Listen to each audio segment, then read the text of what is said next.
All right, I can see that people are coming in gradually, and I expect that we will be seeing more as the hour goes on. I want to start by welcoming all of you here. Welcome to another opportunity to be an informed voter. We thank you for being here and the candidates for making it possible. I want to start by recognizing the Peninsula College of Associated Students, particularly Trina. Is she here? Trina, who is the president of the council, and David, who is the vice president. Are you here, David? He's out in the hall. Well, he'll be appearing with anything you might need, like paper or pens or something. So. Thank you very much for co-sponsoring this with us. It's very important to have the youth involved in these endeavors. We also want to thank Peninsula College. Trying to give you instructions. We're also want to thank Peninsula College for the use of the little theater. It's a wonderful venue to do forums like this in. We're very pleased with that, and I had a chance to say that to Mr. Robbins when he dropped by to say hello to us. And it could go without saying, but I will say it anyway, that we owe a lot to the League of Women Voters Voter Services Committee, who does a lot of hard work to put all of these forums on, so thank you very much. I'm Bertha Cooper, and I'm going to be your moderator this evening. I'm a member of the League of Women Voters. In 2 years, the League will celebrate its centennial, nearly 100 years ago. Yes. Nearly 100 years ago, the League formed following the successful campaign to win women the right to vote. The founders of the League deemed that the League would be a nonpartisan organization whose purposes are to encourage local citizens to register to vote, to become informed voters, to vote, and to be involved at all levels of government. Voter turnout in 2017 and the primary 2000 election in Clallam County was less than 50%. The presidential election of 2016 had 80.5% registered voters voting. That's a lot better than less than 50%. But even at that, nearly 10,000 registered voters in Clallam County did not vote. We all have an equal voice, but only if we vote. In that spirit, in the spirit of the League, those of you who are here tonight and are eligible to vote but not registered to vote can do so by picking up a form at the League table. Forms are available to you to take to family and friends not registered to vote. The deadline for online or mail-in registration has passed, but we all have until October 29th to register in person at the county courthouse, the auditor's office. As a nonpartisan organization, the League does not support or oppose candidates, factions, or political parties. The views expressed here tonight are those of the candidates and not of the sponsors of this forum. Our role is to provide the opportunity for you to meet and hear the candidates and make an informed decision based on your criteria and what you want to see from the elected position. The League does, however, act in support of or in opposition to selected governmental issues which its members have studied. You can find more information about the League on the membership table in the lobby or going to our website, which is listed on your agenda. We will be following the agenda you should have in your hands. Is there anyone who does not have an agenda who would like one? Raise your hand. Okay. Great.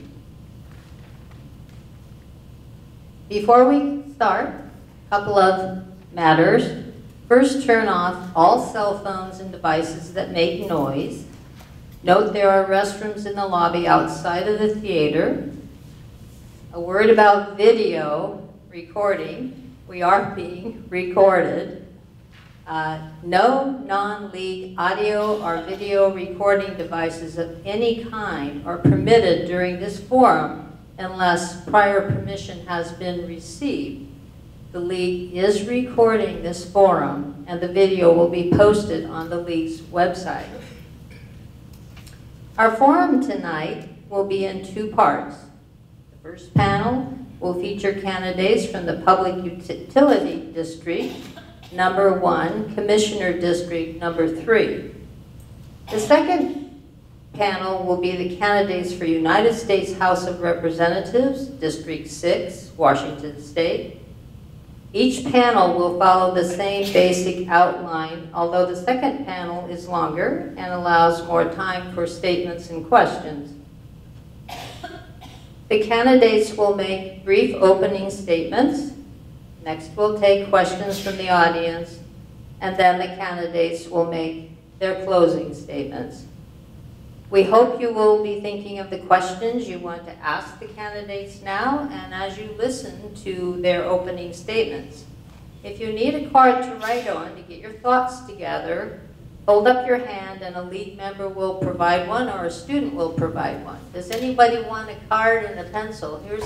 Here's a couple down here. One. Everybody else? Oh, somebody in the back row. Two people in the back row. Thank you. To make the most of your time, I ask you to kindly refrain from applauding or making any noises which in any way would interrupt our speakers. I'll be sure to give you a chance at the end of each panel to give a round of applause to the candidates. Student league members are wearing name tags. They're around the room. If you need any assistance, just signal them. Our timers this evening are Joan Hoda and Walt Johnson. They are sitting in the front row, and their job is very important. It is to make sure we stay within the time limits that have been established for each segment of our forum.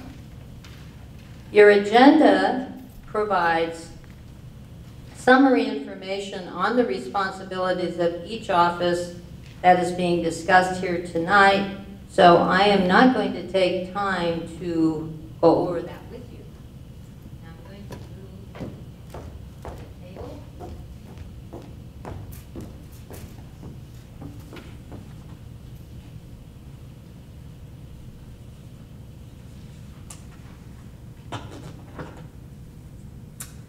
Okay. The candidates for the position of for Public Utility District number 1, Commissioner District number 3, are Ted Simpson and Jim Waddell. Both candidates, in the order they file for office, will be given up to 2 minutes for their opening remarks. We have asked the candidates to introduce themselves by covering the following information. What are your qualifications for serving in this office? Why are you running for this office? And what are your goals for your first year in the office? Candidates, please keep your eye on our timer so you can gauge your time. If you see a stop sign, those folks down there, if they hold up a stop sign, you may finish your sentence, but then stop. We'll begin with Ted Simpson. Well, good evening. It's indeed a pleasure to be here. Get the right spot on this microphone.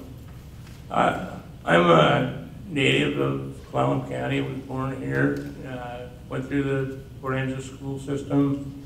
Attended the very first class of Peninsula College in 1961. That campus was over at the high school at that time. We didn't have this beautiful facility that's here now. I attended Peninsula for 2 years and then went on down to Olympic Junior College in Bremerton to continue studying forestry. While I was there, I changed my mind, came back to Port Angeles, took out an electrical apprenticeship, went to work with my father, and became an electrician, and I have been one ever since. My interest in the PUD started in 1984 when 5 nuclear power plants were being attempted to be constructed. Only one of those was finished and put in operation. But through that process, our rates doubled from 2 cents to 4 cents. And that stirred the Northwest, not just Washington State, but the whole Northwest up pretty good. And so I ran for the office of PUD Commissioner back in 1984, was elected, and I've been there ever since. I hope to be able to continue to steer the PUD in the direction of new green resources, and that would be my goal for the next 6 years. Thank you. Jim Waddell. Thank you. It's a pleasure being here to talk to you folks. I'm a civil engineer, 35-year public service career civil engineer with the U.S. Army Corps of Engineers. Had a lot of different jobs in the Corps, from building stuff on the ground to doing policy work in the White House and Corps of Engineers and so forth. Even worked on climate change issues. One of the great jobs I had in the Corps was in Walla Walla, managing 7 major hydro projects. And my job as the senior civilian in that district of 700 people was to sort of estimate, justify, and try to get funds for operating hydropower projects. So in the course of trying to do that kind of thing, you learn a lot about what hydropower actually costs. And that was my job. It was to figure that out and justify those budgets to Congress. Along the way, though, we were doing some studies about the cost of dams in the system, and we were noticing that some of these dams were very expensive to operate. So when I retired a few years ago, I got back into this just on a chance whim, and actually right here at Peninsula College, an event, and got to studying hydropower again, particularly in face of Bonneville Power's administration's cost challenges.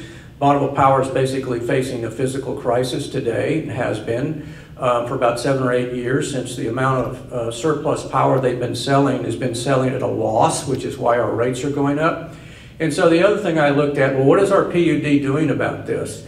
And I went to a few meetings to brief the commissioners and so forth, and told them what I thought my findings were about the cost of hydropower, and that it was expensive. And we had some dams that were really good producers of hydropower, and there's other dams that weren't and costing a lot of money. So what I was trying to point out is how we move money around from one dam to another, and tried to bring this up to the attention. Thank you, candidates. Next, we'll take questions from you, the audience. Please come to the microphone with your question and state your name and specify who your question is for. You will have up to 30 seconds to ask your question. Our timers will hold up the stop sign if you use up that time. A league member will hold the microphone for you. Resist trying to hold the mic. It won't work. You'll lose.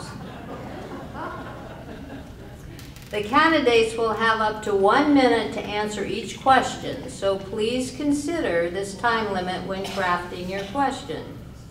It may help you to stay within your 30-second time limit if you write your question beforehand and then read it when it's your turn at the mic. If you do not wish to come to the mic, give your written question with your name on it to one of our members or the student, and it will be read aloud by a league member or a student for you. The candidates will be given up to 1 minute to answer each question. Both candidates will have the opportunity to respond to all questions, even those directed to a specific candidate. I will then give each candidate the opportunity to respond to or rebut their fellow candidates' answers. They will be given up to 30 seconds for a brief response or rebuttal, or if they wish, they may waive their chance to respond.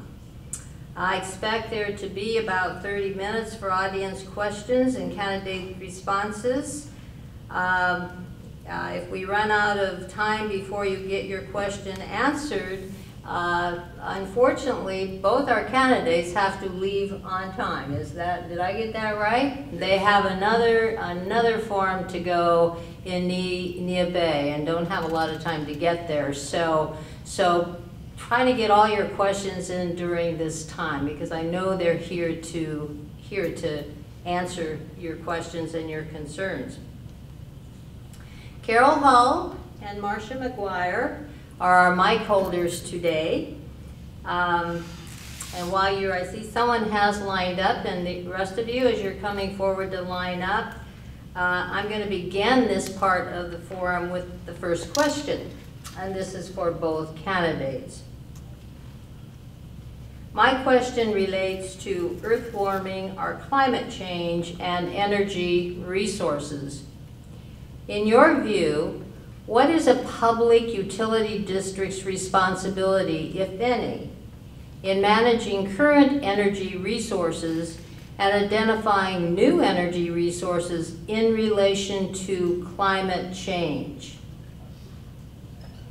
We'll start with Ted Simpson. Yeah.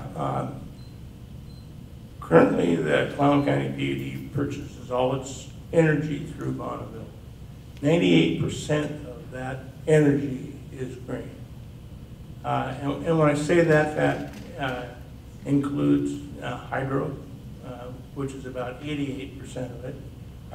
And hydro is not considered green under Initiative I-937. However, nuclear is, and that's 10% of it. Our challenge right now is integrating the remaining green energy, wind, solar, and geothermal into that mix and keeping it low enough. We're not the bad guys, not in the Northwest. We really have one of the most carbon-free energy systems in the world. Where most of our carbon comes from is automobile. Jim? I think that's the PUD's role here is to really pursue any form of energy that can reduce rates. And right now, wind and solar are very competitive with hydropower. Not all dams, but some hydropower.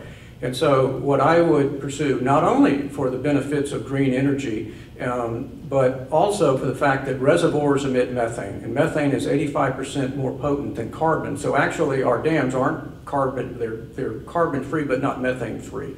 So pursuing green energy actually saves us money, because right now that power is coming in at $22 to $25 a megawatt hour, and Bonneville and the PUD are charging us basically $36 a megawatt hour. So not only can we get green energy and integrate it pretty quickly, because all you have to do is take off some of the surplus hydro power and let the grid accept more solar and wind, and there's already a lot of it, but that's what will happen. Ted, you wish to respond? You have 30 seconds.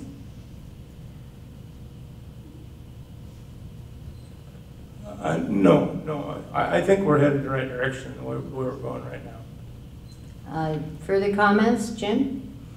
Well, I think the PUD at a regional, like inside the county here, really ought to be incentivizing solar especially, and using that to create smart grid areas, microgrids and stuff like that, to build some resilience into the community as well. So that's another aspect of green energy, is it actually gives you a resource that can save you money in the short term, but also be around in case we have power outages or other disasters.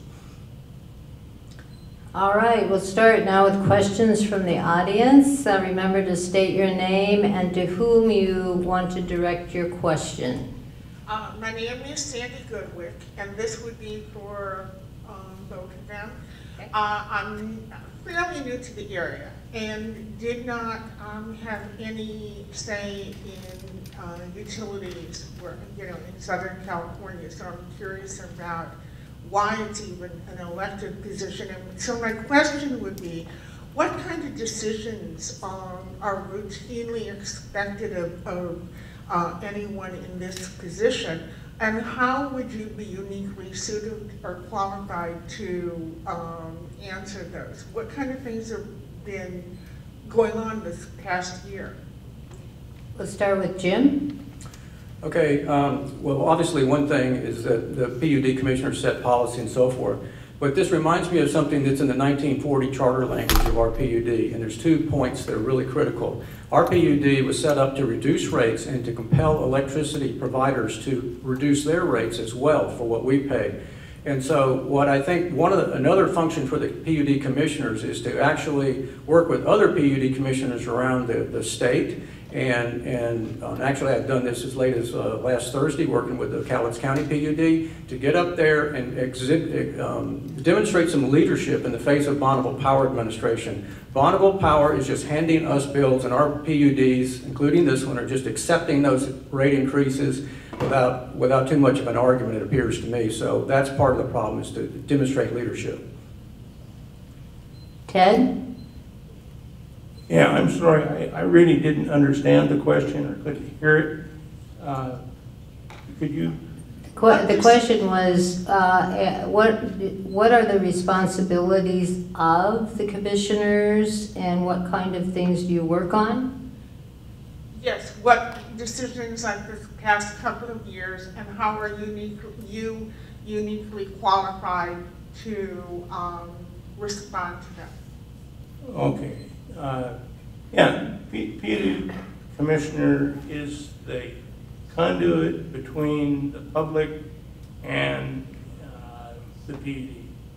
And it's your job to listen, people like you or anybody else that wants to talk to you or will talk to you about what they perceive to be a problem. And then bring that back to the PUD management and see if you can't rectify that. I've done that for the last 35 years, 34 years, excuse me, and I think have done it very well. We do take care of the needs of the community, in my opinion anyways. And I think that's the biggest part of the job for a PUD commissioner. Your time is up, thank you. Did you want to respond? Sure. You asked a little bit about qualifications. One of the things I've done is, since I retired about 10 years ago, is spend about 10,000 hours of my own time boring into this issue about what BPA is doing to us. And like I mentioned, leadership is important here, and getting in the face of these federal agencies is what we really need to be doing, and that's what I've spent a lot of my time over the last 5 or 6 years doing on my own. So that's one of the qualifications I bring to this, is just simply taking leadership positions with federal agencies that don't like to be listened to. Ted, do you wish to respond? No, not really. Okay. Question here? So Ed Bowen, and my question is to both of you, basically a vision question. I'm looking for your vision. With the premise that broadband is or will be a utility, what is your vision on how it could be rolled out in the rural areas of this peninsula, similar to the idea that we had several generations ago called rural electrification? We'll start with Ted. Yeah, and we, the PUDs, all over the state of Washington have been negotiating, if you will, with the legislature to have authority to do that. Currently we don't have that authority, we here at Clallam County do power, water, and sewer.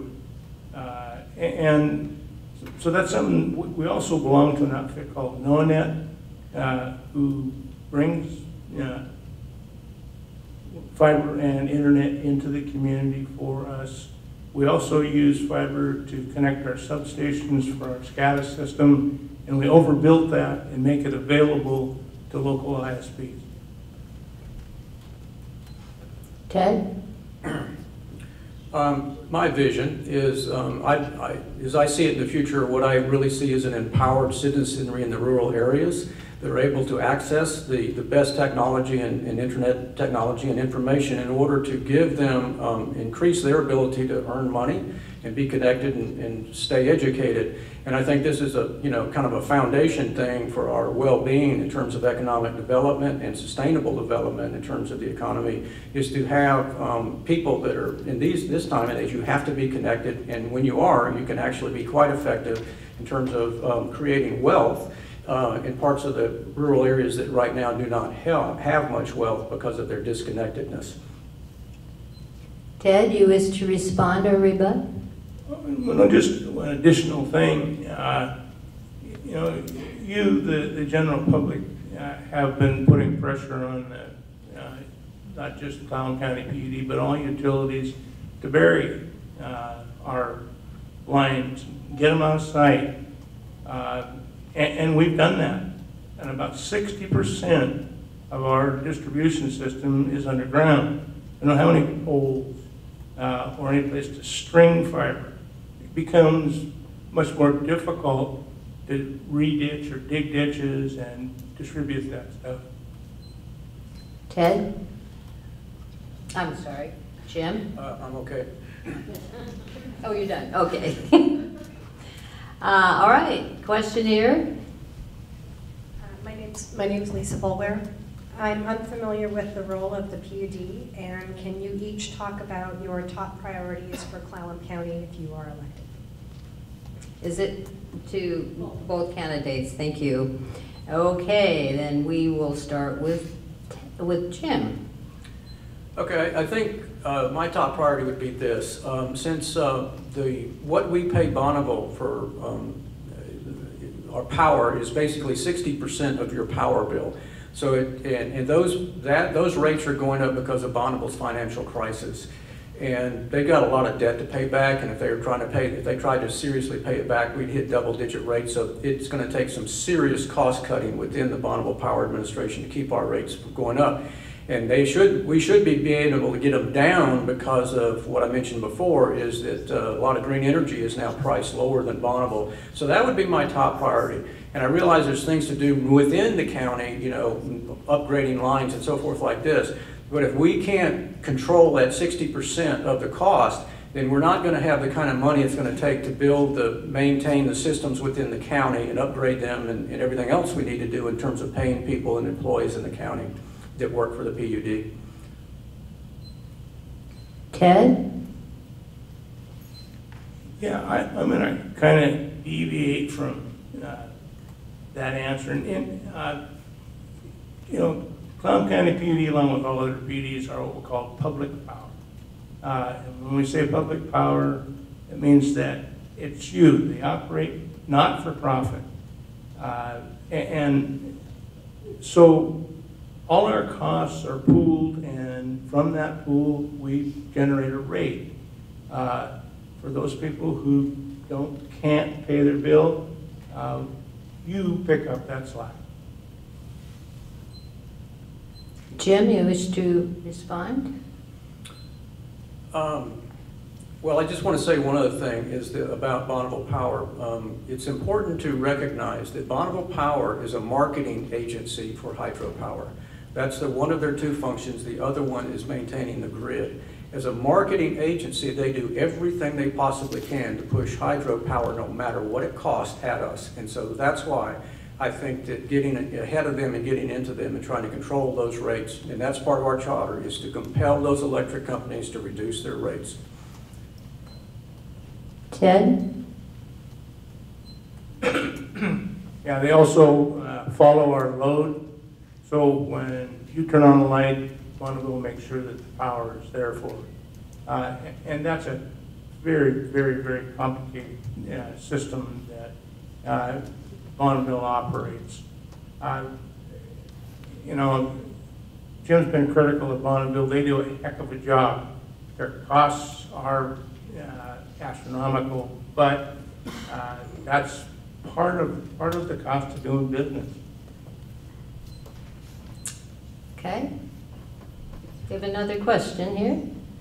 My name's Cheyenne. My question's for Jim. I just moved here, so it might just be educating me, but you talked about a vision for wind and solar. Where I moved, there were wind and solar farms. So if we did want to move in the direction, would we be talking about building those farms? Where would the nearest farms be? Like, how would we get some of that wind and solar power? Okay. Jim. Oh, sorry. Yeah. Yeah. There's two geographic answers to this. First is locally. Solar should be incentivized much more effectively than it has been right now with the PUD. That builds that resiliency I talked about earlier, and it saves money. The second one, though, is that in the state of Washington, there's a lot of growth potential for more wind. Eastern Washington can support a lot of wind. They have 7,000 megawatts now.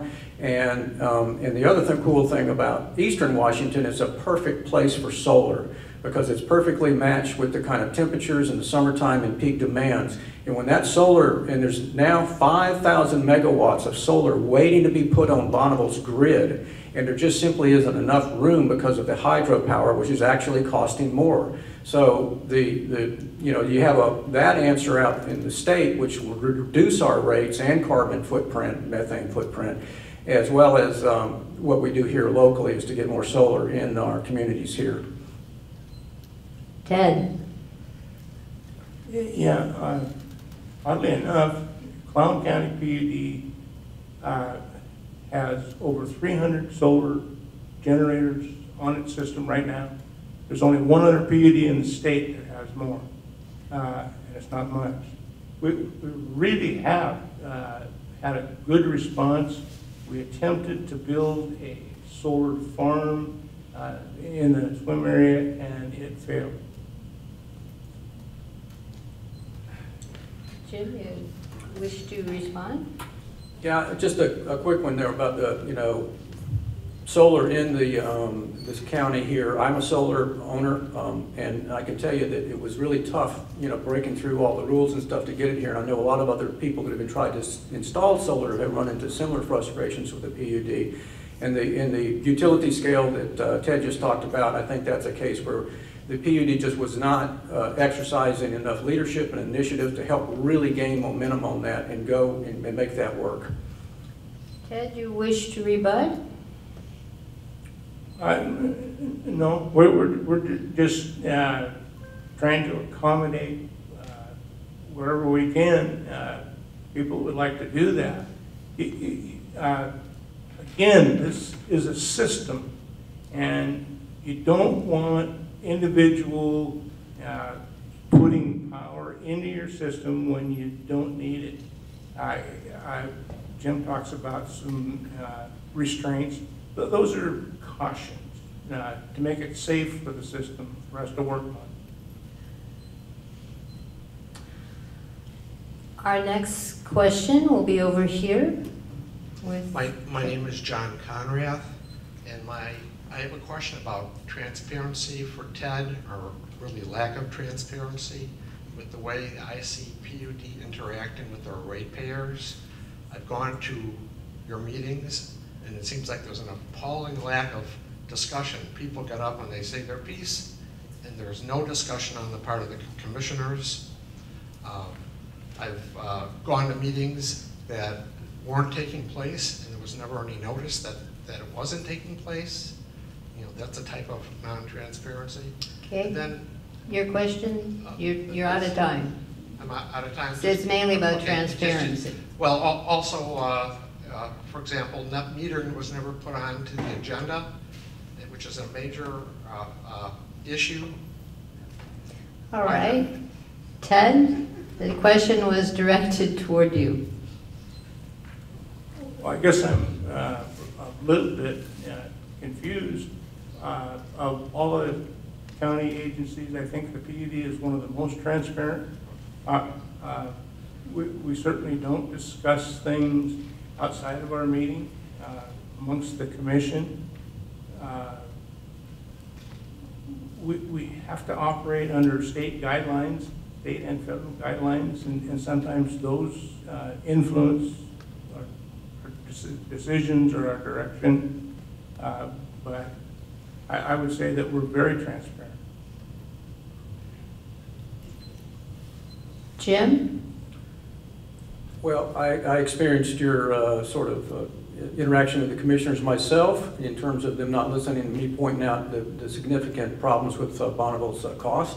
And that's why I'm running, was because I said, no, okay, that's enough, I'm going to run. One other thing about transparency, though, it's interesting when you go to the website for the PUD, they have failed to post their financial statement for the last 3 years. That is a real bust in transparency, and we can't even see the financial statements, which should be posted within a month or two of each fiscal year, and there's nothing there for the last 3 years.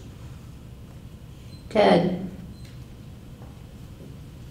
All I can say is that the commission is not responsible for posting any information on the utilities website. That's a staff function, and if we're not doing something that's required by law, I certainly have an opportunity to come to a meeting and let us know that and see that it gets changed.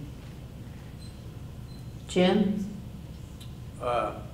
We shouldn't have to rely on staff. If something's wrong, commissioner ought to jump right in and take care of it. That's, to me, just lack of leadership. Okay, all right. Lisa, oh, did you have a question? Yes. All right, we'll go with you until Lisa's already had a turn. My name is David Harvey. Sorry to cut you off there. My question is for both candidates. Are you in favor of moving the PUD in a direction that would eliminate our need to purchase hydropower? As Jim mentioned, dams make reservoirs, and reservoirs contribute to methane production and global warming. However, they also have severe negative impacts on our local watersheds. What will you do to protect our watersheds and keep electricity affordable? This is for both candidates. Then we'll start with Jim. Okay, in terms of the hydropower, we're going to need a lot of hydropower still for a long time. And yeah, a lot of that hydropower has really negative effects on salmon and so forth. But we do know that there are some hydro projects that are wasting money and killing salmon, and those that have been well documented. I'm personally familiar with those and know what the problems are, and so those should be decommissioned immediately. And that's one way to get not only our rates down, but to protect the environment in a very profound way, because as I speak, we are about to lose the salmon runs of the Pacific Northwest and the orcas that go along and depend on those Chinook. Ted? Yeah, I differ in that if we are going to be successful in changing our mode of transportation from hydrocarbons, gasoline and diesel, to electricity, we're going to need all the generation that we have right now and then some. And I don't think this is the time to be taking dams out and then have to replace them in order to operate our electric vehicles. Jim?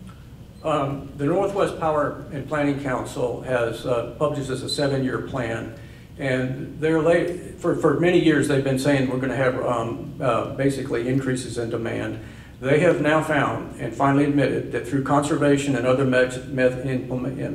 incorporation of green energy, are now saying that there will be no demand increases in the Pacific Northwest for the next 15 years.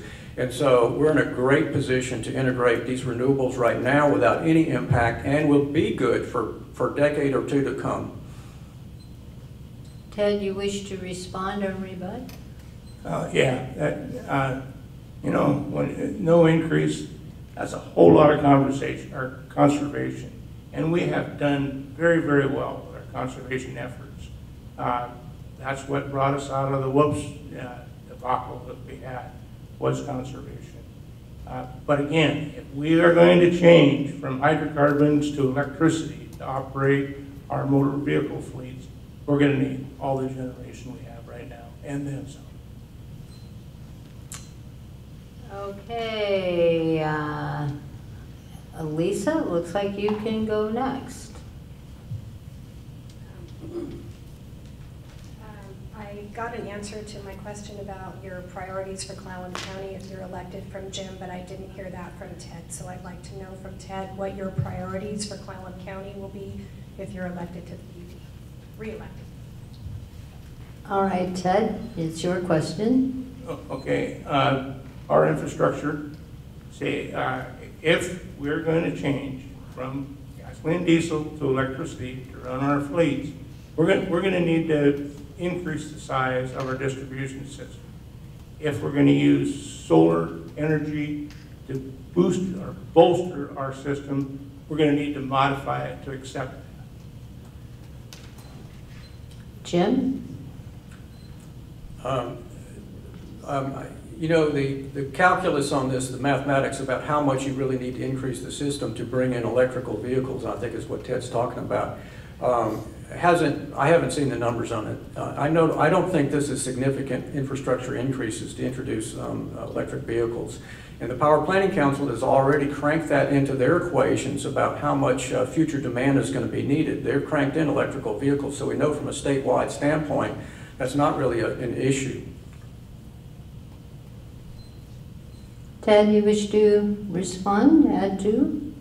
Yeah, I don't think anybody knows what the impact's going to be exactly and when. How fast this is going to happen. It's not going to happen overnight, all of that, but it is going to happen. Yeah, it's all just a bunch of guesswork.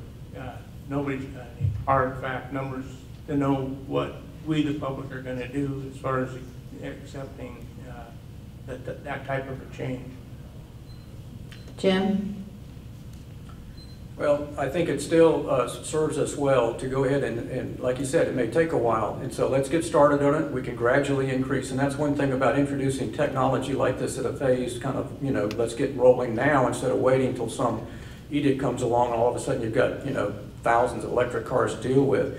We've got the chance now to do this smart and get moving, and so we ought to do it, and we ought to just take the initiative. We will take one more question. Mike Tetro, just want to hear your thoughts on the carbon fee initiative. It's coming up, 1631, I believe, for both candidates. On 1631, is that what you, okay. Yes. Thoughts on 1631, and we will start with Jim. You know, there's a lot of carbon initiatives going around. They all have the different, you know, aspects to them and so forth.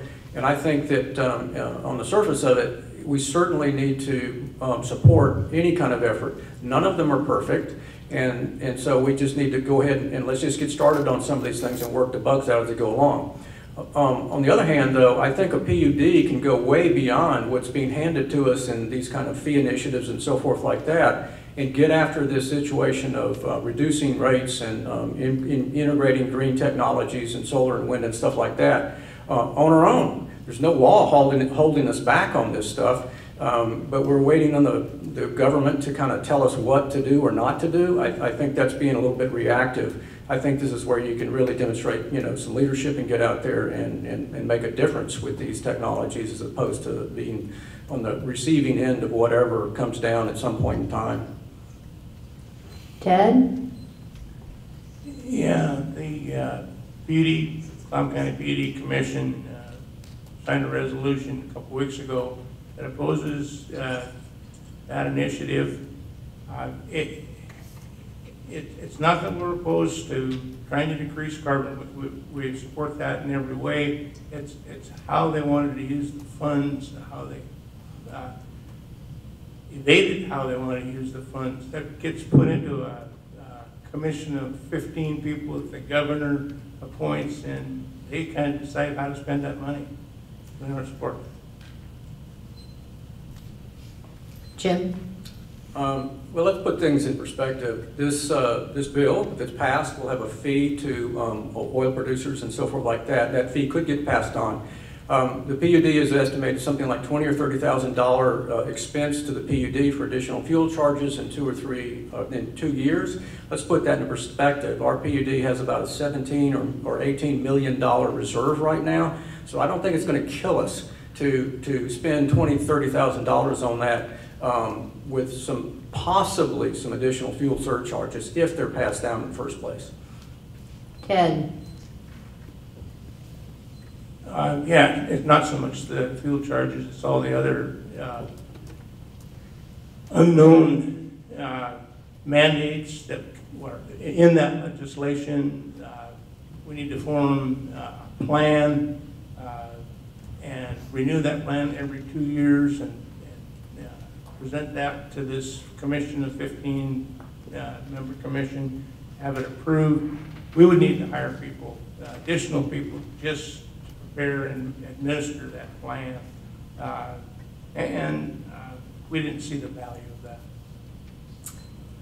Thank you, candidates. You have given us a lot to consider. On behalf of the League of Women Voters of Clallam County and the Peninsula College Associated Student Council, thanks for coming here and doing that with us. Let's give a round of applause to our candidates. We will have a break and reconvene at 5 p.m. During the break, you may want to pick up the summaries of the 4 initiatives on the ballot provided by the League of Women Voters of Washington. Copies are available in the lobby on the table. Sorry? Did I miss closing? That was closing statement. No. Was it? Oh, goodness sakes. Oh, I'm sorry. I made a terrible mistake. Almost got out the door. Thank you. Thank you, Lisa, thank you, Marcia, for doing that. Rusty at this. All right, well, let's do it. Okay. You up for it? Sure. Okay. All right. All right, we will provide closing statements in the order, reverse order of the opening statements, and start with Jim Waddell. You have 2 minutes. Okay. And you get them all. All right, I'll try to use them up. Okay, so, I've been a public servant all my life, and I guess I still am. I'm spending a lot of my free time trying to figure out how to resolve some pretty complex government issues in terms of hydropower, renewables, the environment, stuff like that. And that's what, when people ask me about this position, and I realized that I did have a lot of qualifications to pursue it, and given my passion of serving the public and also have a great passion as a physical conservative, and I did this in government, was to constantly seek ways to reduce the cost of services, how our money was being spent in government, and manage to save a lot of many millions of dollars in terms of cost savings and time initiatives. So that's what I want to bring to the PUD. I honestly believe that we can reduce rates instead of just simply accepting the rate increases we're getting from Bonneville Power, but you can't do that by yourself. You've got to work with other PUDs, you've got to exhibit some leadership, and that's what I was doing last week with the PUD the Cowlitz PUD manager was talking about how we organize ourselves to reduce rates, and I'm doing that now. And so I'm just going to carry on if elected and kind of keep pursuing that and keep building on the work that we've already done. Ted, your closing statement. I'm going to stay a little bit closer to home. We do work with the Washington State PUD Association collectively to try and pass legislation and influence decisions at the congressional level. But there's a lot of things to do here at home. Like I've said earlier, I think we need to look at our infrastructure real carefully. We need to pay attention to how we put the load on it. It's changing, and we're changing how the system itself is being used. And just try and keep in mind that it is a system, and if you poke a hole in it someplace, it affects a lot of people downstream from where that was. And that needs to be shored up. A lot of our system is aging. It's over 50, 60 years old. We've got poles that we inspect all the time to try and keep them from falling over. We've replaced a lot with fiberglass. And I'd just like to continue to take care of our local system.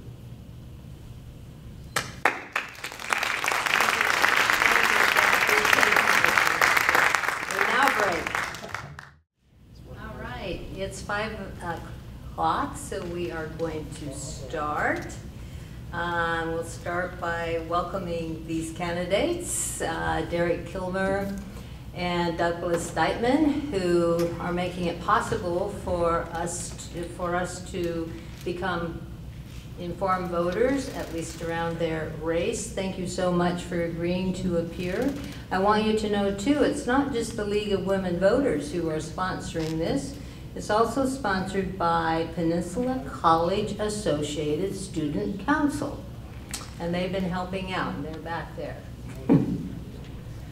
All right, welcome to everybody, welcome back.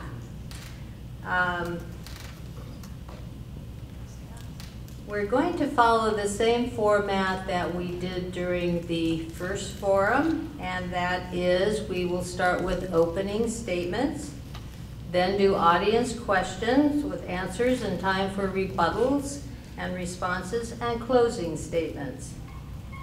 I'll remind you that a brief description of the responsibilities of the office are on your agenda. Does everyone now have an agenda and a card if they need it to put their thoughts down and write their questions? If anybody doesn't, we need a couple down here. All right, keep your hand up and you will receive them in a second.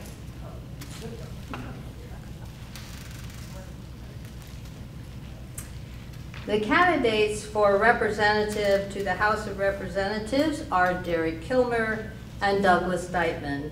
Both candidates, in the order they file for office, will be given up to 4 minutes to make an opening remarks, opening statements.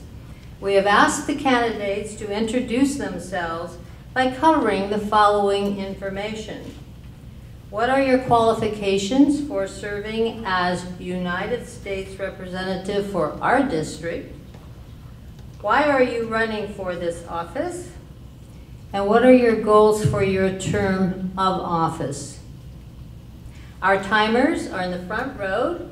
Joan Cotta and Walt Johnson, please keep your eye on the timers so you can gauge your time. When you see a stop sign, you finish your sentence and stop. We'll begin with the first opening statement by Derek Kilmer. Thanks, everybody. I want to start by thanking the sponsors this evening, the League and the students.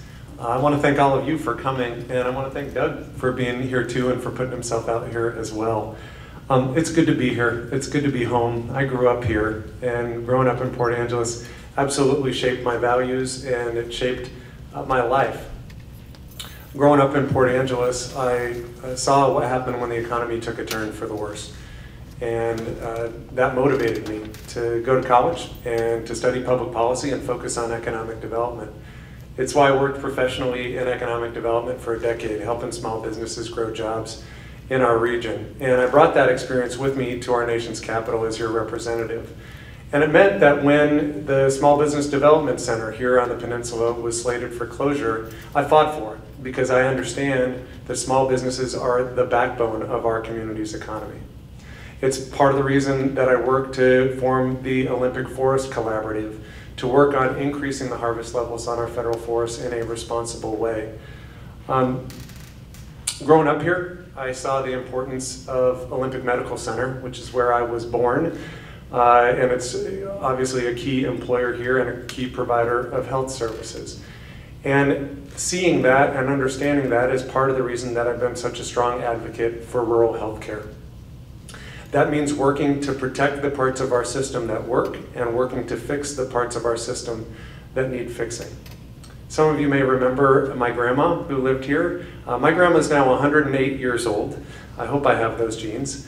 But Her ability to live with dignity has been tied to two of the most successful public policies in the history of this nation, Medicare and Social Security.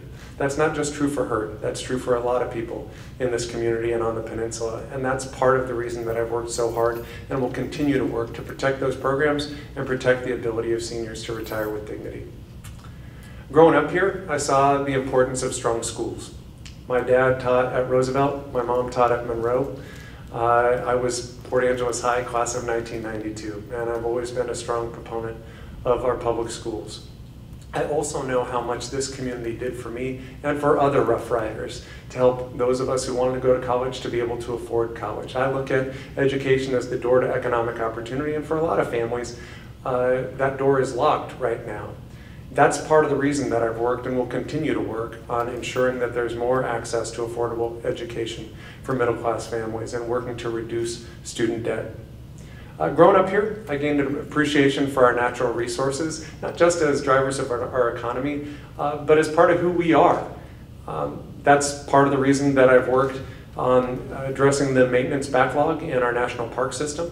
It's part of the reason that I've worked so hard to get British Columbia to clean up its raw sewage and not put that into our shared waters. Growing up here, I gained gratitude for our military families and for our military veterans, and that's part of the reason I've worked so hard to support our transitioning veterans and to ensure we fix some of the problems within the Veterans Administration. Now finally, growing up here, I learned the value of leading by example and of working together to solve problems. Listen, our region feels it when Congress doesn't do its job and pass a budget. And that's why I've stood up and sponsored a bill that's a bit controversial in our nation's capital. It's called No Budget, No Pay. It says if members of Congress don't do their job and pass a budget, they shouldn't get paid. I haven't had a job since I was a teenager working in this town at Westside Video, where I got paid for a job that didn't get done. I also have worked to reform our campaign finance system because there's too much money in our politics.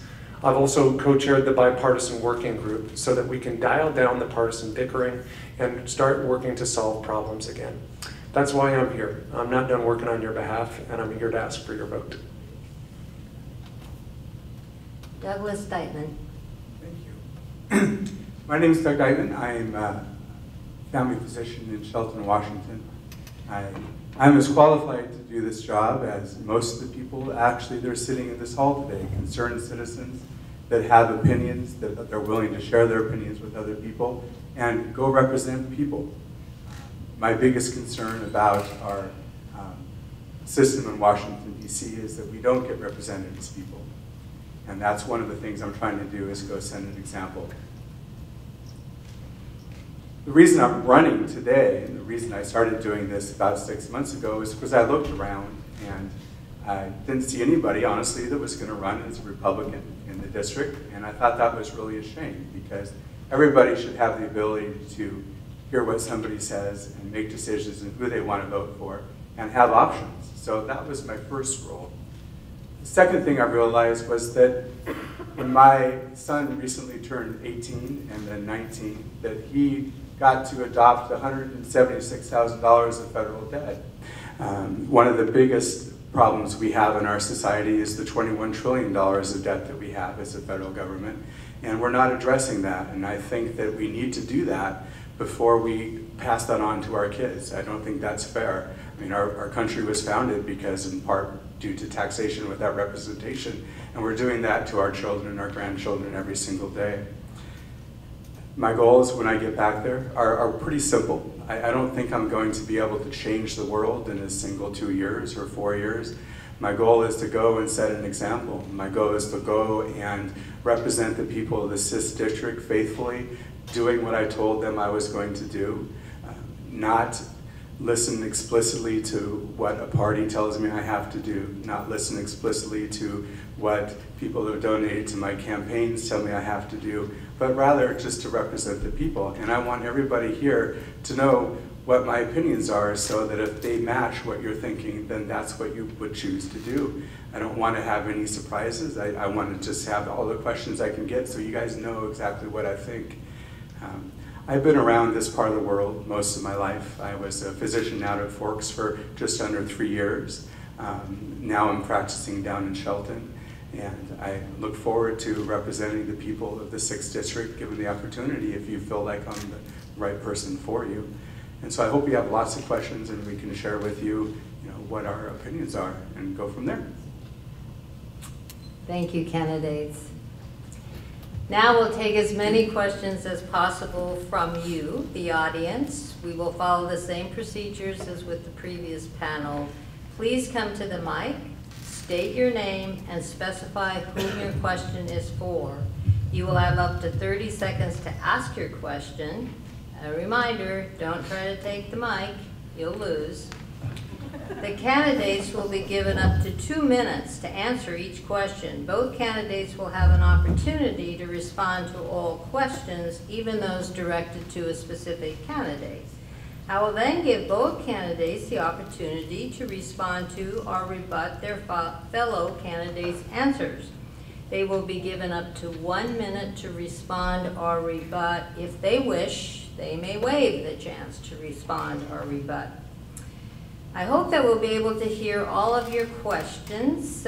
Please keep in mind that we'll give everyone in the audience the chance to ask a question before taking follow-ups or multiple questions from the same person.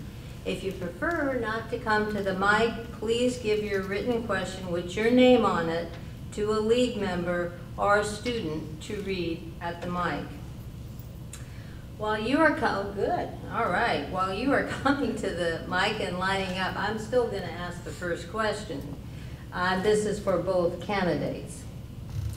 According to the polls, access to affordable health care is frequently the #1 concern of the American people. My question to you relates to the rising costs of health care insurance to people who pay privately and to businesses who provide total or partial premium support to employees as a health benefit. The question: what do you think the federal government can do more or do less to make health care more affordable and accessible to individuals who pay privately and businesses who provide health care as an employee benefit? And we will start with Derek. This is an issue that affects a lot of families, including mine. And the reality is, step 1 needs to be, and I'm not the physician at the table, but step 1 needs to be the Hippocratic Oath of first do no harm. That is unfortunately not what you've seen out of our nation's capital over the last couple of years. You've seen a real direct attempt to sabotage our healthcare system. For example, by pulling the plug on healthcare navigators, which help people sign up for affordable insurance, by eliminating the provision of what's called cost-sharing reductions that actually make it possible to provide affordable insurance to people who have pre-existing conditions. I wasn't in Congress when the Affordable Care Act was passed. I don't think it's a perfect law, but it is undeniable that it has made progress on a number of levels. It is a good thing that young people, including the college students that are here, can stay on their parents' insurance until their 26th birthday. It's a good thing that people are able to get preventive care like mammograms and cancer screenings without a copay. It's a good thing that, people who have a pre-existing condition can't be discriminated against by their insurance company anymore. It's a good thing that we have things like mental health parity, so that illnesses above the neck can be treated the same as illnesses below the neck. Those are good things in our current system. And so step 1 is stop sabotaging the current healthcare system. Step 2 is fix the parts that need fixing. There's a lot of things that we can do on that front. For example, funding the cost sharing reductions that actually enable the provision of insurance for people with pre-existing conditions. We can have a system of reinsurance that would lower premiums for everybody, for employers and for individuals. I also support having a public option so that people could buy into the Medicare program and have additional competition within our system. There's a lot more that needs to be done to ensure that people have access to affordable health care, because in the greatest country on the planet, if you get sick or you get injured, you shouldn't go broke. Douglas. Thank you. I think we can both agree that no healthcare system is going to work unless we endorse the fact that we have to have coverage for pre-existing conditions. I don't feel that mental health integration actually is done nearly as well as it should be in our current environment. It's something we need to still work at.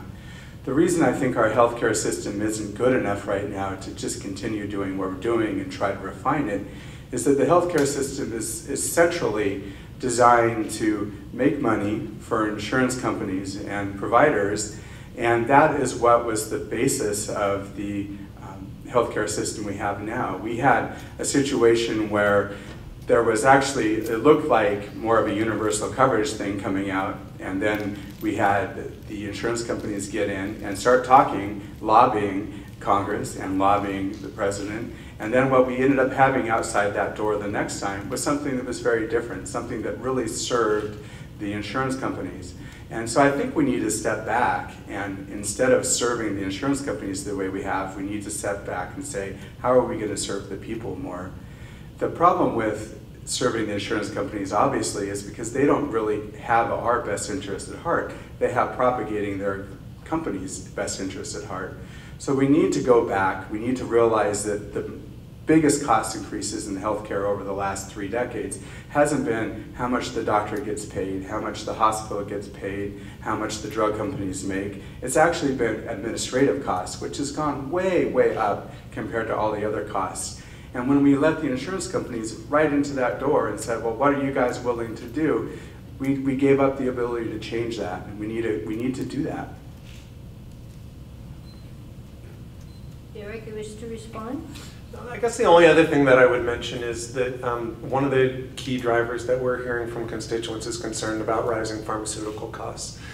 And again, this is something where unfortunately you've seen largely inaction in our nation's capital, but there are things that we can do on this front. For example, there's a 3-year backlog at the FDA for the approval of generics. We know that by and large, generics are cheaper than the brand name prescriptions that we get. If we could expedite that process, that would be progress. Second, again, do no harm. Unfortunately, we've seen proposals to undermine what's called the 340B program, which are vitally important to providers like Olympic Medical Center so that they can provide their patients with affordable prescription drugs. Beyond that, right now we don't have really anything in government that's protecting consumers from price gouging. And we have a Consumer Financial Protection Bureau that ensures that you don't get messed over by a financial institution. I think there's value in having something to protect consumers from getting messed over by rising prescription drug prices. Douglas? Yeah, I would agree, actually. I think that the prescription drug prices costs are a big problem. And I think that actually not being able to have competitive prices by people that are trying to gouge others in the health system is a problem too. But we're not going to get that. We're not going to resolve those issues without more competition in this system instead of having a universal system, having everybody be under the same health care. So we need to keep those kind of things in the back of our mind. That's not the solution. The solution is maybe we have a different group of people paying. Maybe we continue to have employers pay. Maybe we have the government step up so there is some kind of a public option. But we have to realize the most important thing to keep costs down is making sure that we all have as many options as possible. And I think that that's one of the things that is really absent in our plan right now. Okay, we'll take our first audience question. Okay, my name is Judy DeMoore. In 2016, Washington voters passed Initiative 735 to get big money out of elections and reduce the growing power of corporations over the rights of people by passing a constitutional amendment to establish that constitutional rights apply to natural persons only and not to entities like corporations and unions. And that campaign contributions are not speech and must be regulated. Your question? Okay, I just want people to understand what this is about. The bill in the House for this amendment is HJR 48. It now has 65 co-sponsors, including Representative Kilmer. We need this amendment more than ever now. My question, if elected, do you pledge to co-sponsor HJR 48 when it's reintroduced in the 116th Congress, and will you work to encourage the rest of our congressional delegations to support this bill too? This is for both candidates? It's for both candidates. All right, we'll start with Douglas.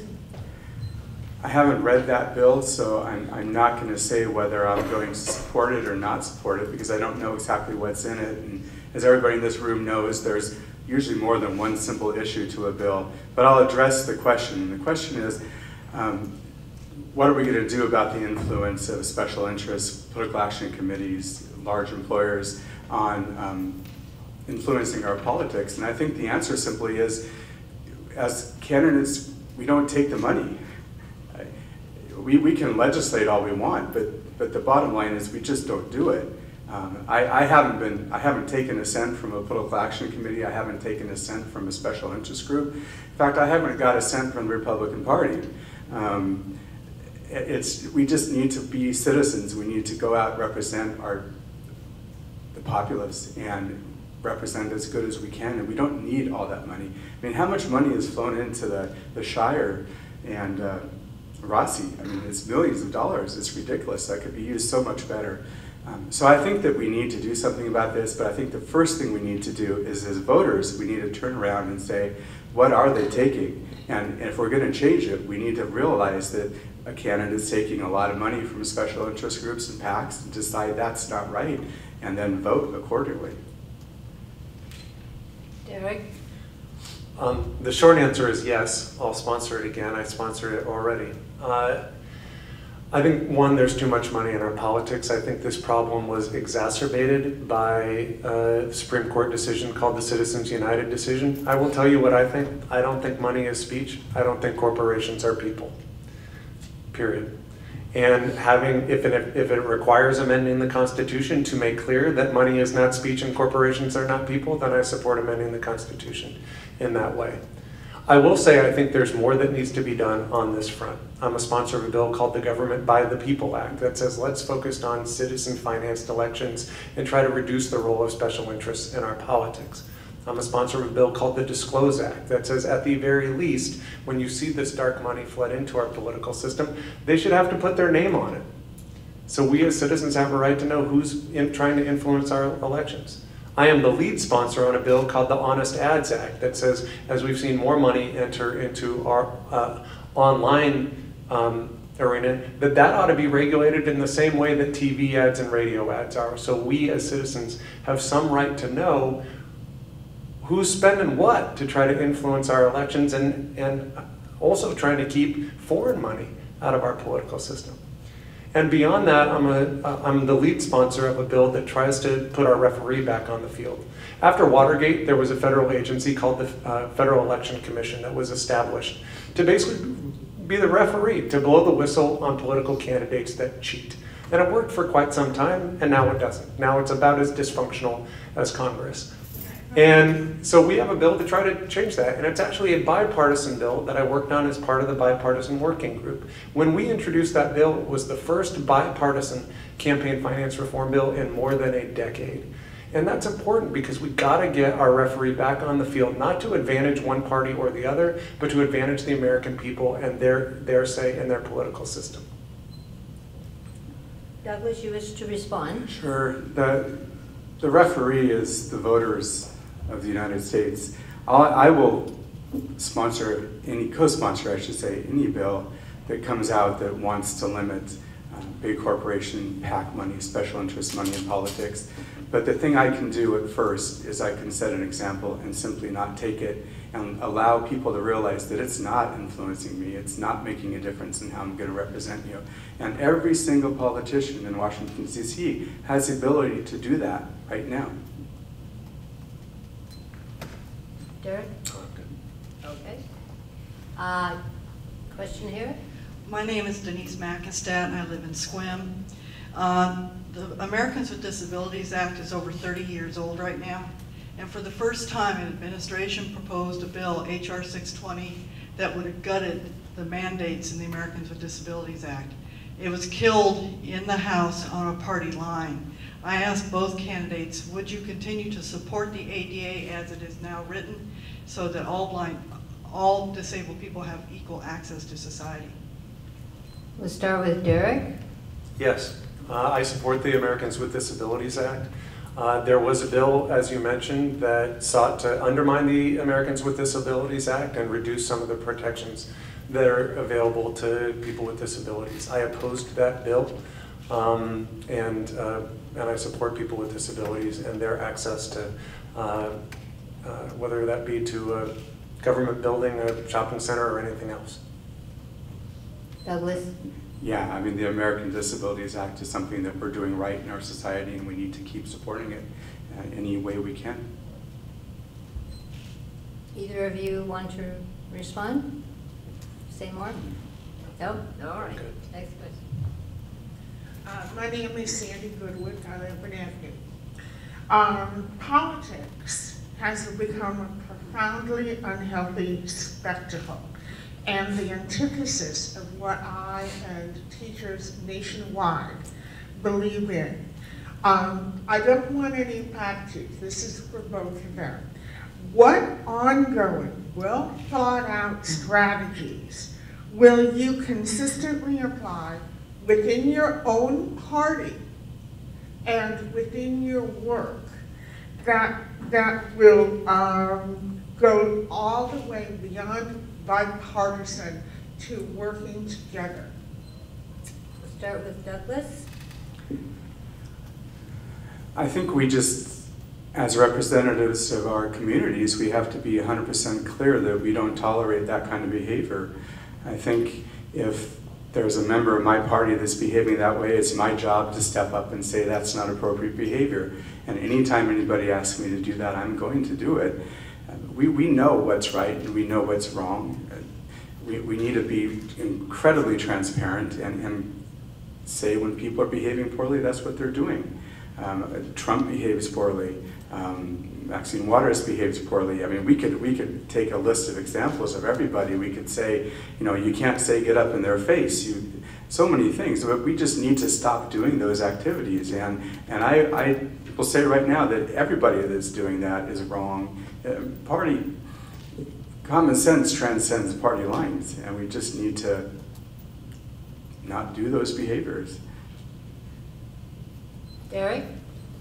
So probably the most common question I get is, dear God, why would you want to be in Congress right now when it's such a mess and you got 2 little kids? And my response is always the same. It's because it's a mess and I got 2 little kids. I actually care about what kind of country they grow up in. And frankly, I don't want their future dictated by a completely screwed up federal government. And that has absolutely shaped my approach to this job. When I served in the legislature, before I started my service, I sat down with a guy named Tom Swayze. Tom was a Republican. I went to church with him, and he was part of the Rotary Club in Gig Harbor. And after I got elected, he said, let's go grab coffee. So I met him up at Starbucks in Gig Harbor, and he said, I got 2 words of advice for you. He said, first of all, with every bill that comes before you, vote what you think is right. He said, there's Democrats with good ideas and some Democrats with stupid ideas. And there's Republicans with good ideas and some with stupid ideas. Vote for the good ideas. Vote against the stupid ideas. Which doesn't sound like rocket science, but is too often missing in our current political system. The other thing he said to me was, with everything you work on, at least try to work in a bipartisan way, because you will find that you come up with better solutions when you actually try to incorporate ideas from people across the spectrum. I'm proud of the fact you can go on GovTrack or look at the Lugar Center website, and they identify me as one of the most bipartisan members of the United States House, and I'm proud of that. I'm part of a group called the Problem Solvers Caucus, which is a coalition of folks who are trying to actually find some common ground on some of these tough issues, including some that we've already discussed tonight. We just came out with a proposal called the Break the Gridlock proposal, and I encourage you, since I don't have enough time to go through the details of it, Google it. One of the things that we're looking at is trying to change the rules of the House so that if there's a proposal that has broad bipartisan support, how about it gets a vote? And if there's a proposal, for example, for once-in-a-generation tax reform, that people get a chance to read it, and a chance to amend it, and a chance to actually have the legislative process the way it's intended to work. You wish to respond, add to, Douglas? Just one thing, maybe 2. I actually didn't hear Representative Kilmer saying that he would admonish people in his party saying that they just can't have that behavior. I think that was unfortunate. And if we're going to go ahead and talk about partisanship, I think what we need to do is focus on whether we're being partisan. I don't really care what one group says about how partisan a person is or another that's back in Washington, D.C., because I don't trust them in the first place. What I do trust is how a person votes and what a person says. So somebody that is talking about the balanced budget and whether we need an amendment for it and then votes no instead of supporting it along party lines, that tells me a lot more about whether we're bipartisan or not. Derek? So there's a lot of directions I could go. How much time do I get? 1 minute. 1 minute. So first of all, I think it's important to just speak fact. When members of the Republican Party referred to the constitutional amendment that you're referring to as a sham, I agree with the Republicans who said it was a sham, that it wouldn't actually drive towards a balanced budget. And if we want to have conversations about the specifics of it, I'd be eager to do that. I absolutely have and will continue to speak out against members of both parties who I think exhibit bullying behavior. And in fact, there's a group called the DC Bully Busters, which was started by a group of middle school students here in the state of Washington. And I've signed their pledge to speak out against that type of bullying from either party. Beyond that, I did something a little unusual, and that's I'm participating in a couple of congressional exchanges where I brought Steve Womack, who's a very conservative Republican chairman of the Budget Committee, to my district. And then I'm going to go to his district. And part of the way we get a better understanding of where people are coming from is actually getting a better understanding of where people are coming from. And that's part of the reason I've been participating in that type of exchange. All right. Over here, I think. Yes? My name is Libby Palmer, and I'd like to address this to both of you. Regardless of the rhetoric that's coming from Washington, I want to know how both of you would treat individual immigrants in the 6th District, and I'll do that by giving an example. Since several people have been intercepted by ICE and have been taken to the detention center in Tacoma, the one that I'm most concerned about is somebody who has lived in the 6th District for many years, is the father of a United States-born, 3 United States-born citizen children. He owns his own business. He's paid taxes throughout his working career. His family has officially. The question is, what would you do to help individuals such as him? And we'll start with Derek. Let me answer that in 2 ways. Part of what a congressional office does is what we call casework, where if a person, with an individual or a family is dealing with any federal agency, including immigration issues, we go to work on their behalf. Oftentimes we do that in partnership with immigrants' rights organizations. I've been to that detention center and I've met with people who've been impacted by this administration's approach to immigration. Second, there's a policy question here, and that is, what do we do with our immigration system writ large? I think it's currently broken, and I think the approach that this administration has taken has exacerbated some of those problems. Here's what I'm for. I'm for comprehensive immigration reform.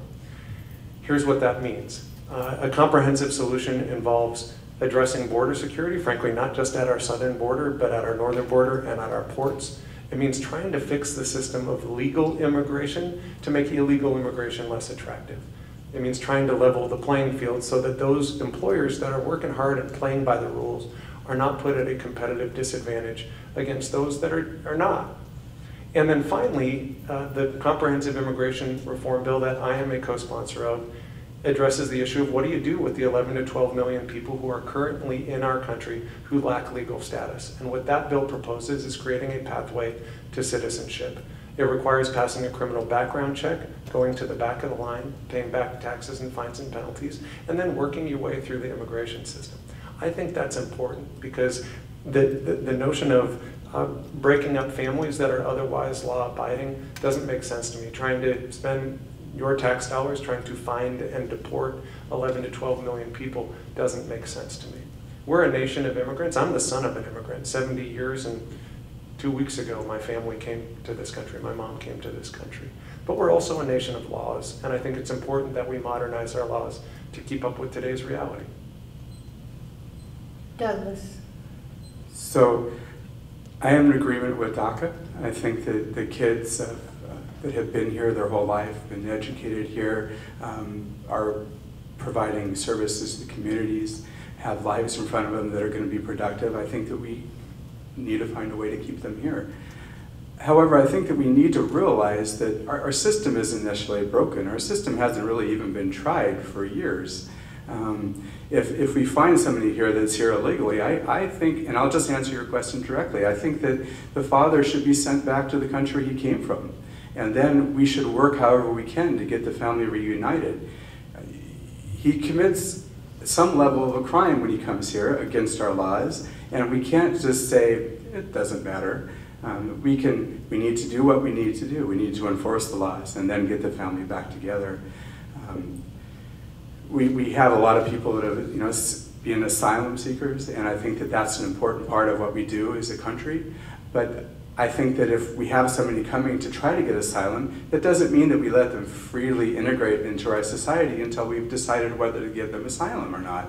We give them the opportunity to seek asylum, and we keep the family together. And then once we've decided whether they should come into our country or not, then the decision is final. And we endorse them with open arms, just like we do with all legal immigrants. We just need to, we have to be a citizen, we have to be a country of laws, and we have to remember that people that violate the law, just because it's been a certain period of time, don't deserve amnesty from it. So I would send the father home, and I would work to find a way we could get them back legally. That's the specific question you asked, and that's how I feel. Derek, a response? Douglas, you want to add? No. Okay. All right. Question here. Okay, we have a question from the audience. This is from Sandra Dickerson, and I'm assuming it's for both candidates. Senator McConnell recently stated Social Security, Medicare, and Medicaid need substantial cuts to avoid a continued increase in the deficit. What is your position on Medicare, Social Security, and Medicaid cuts? We'll start with Douglas. Sure.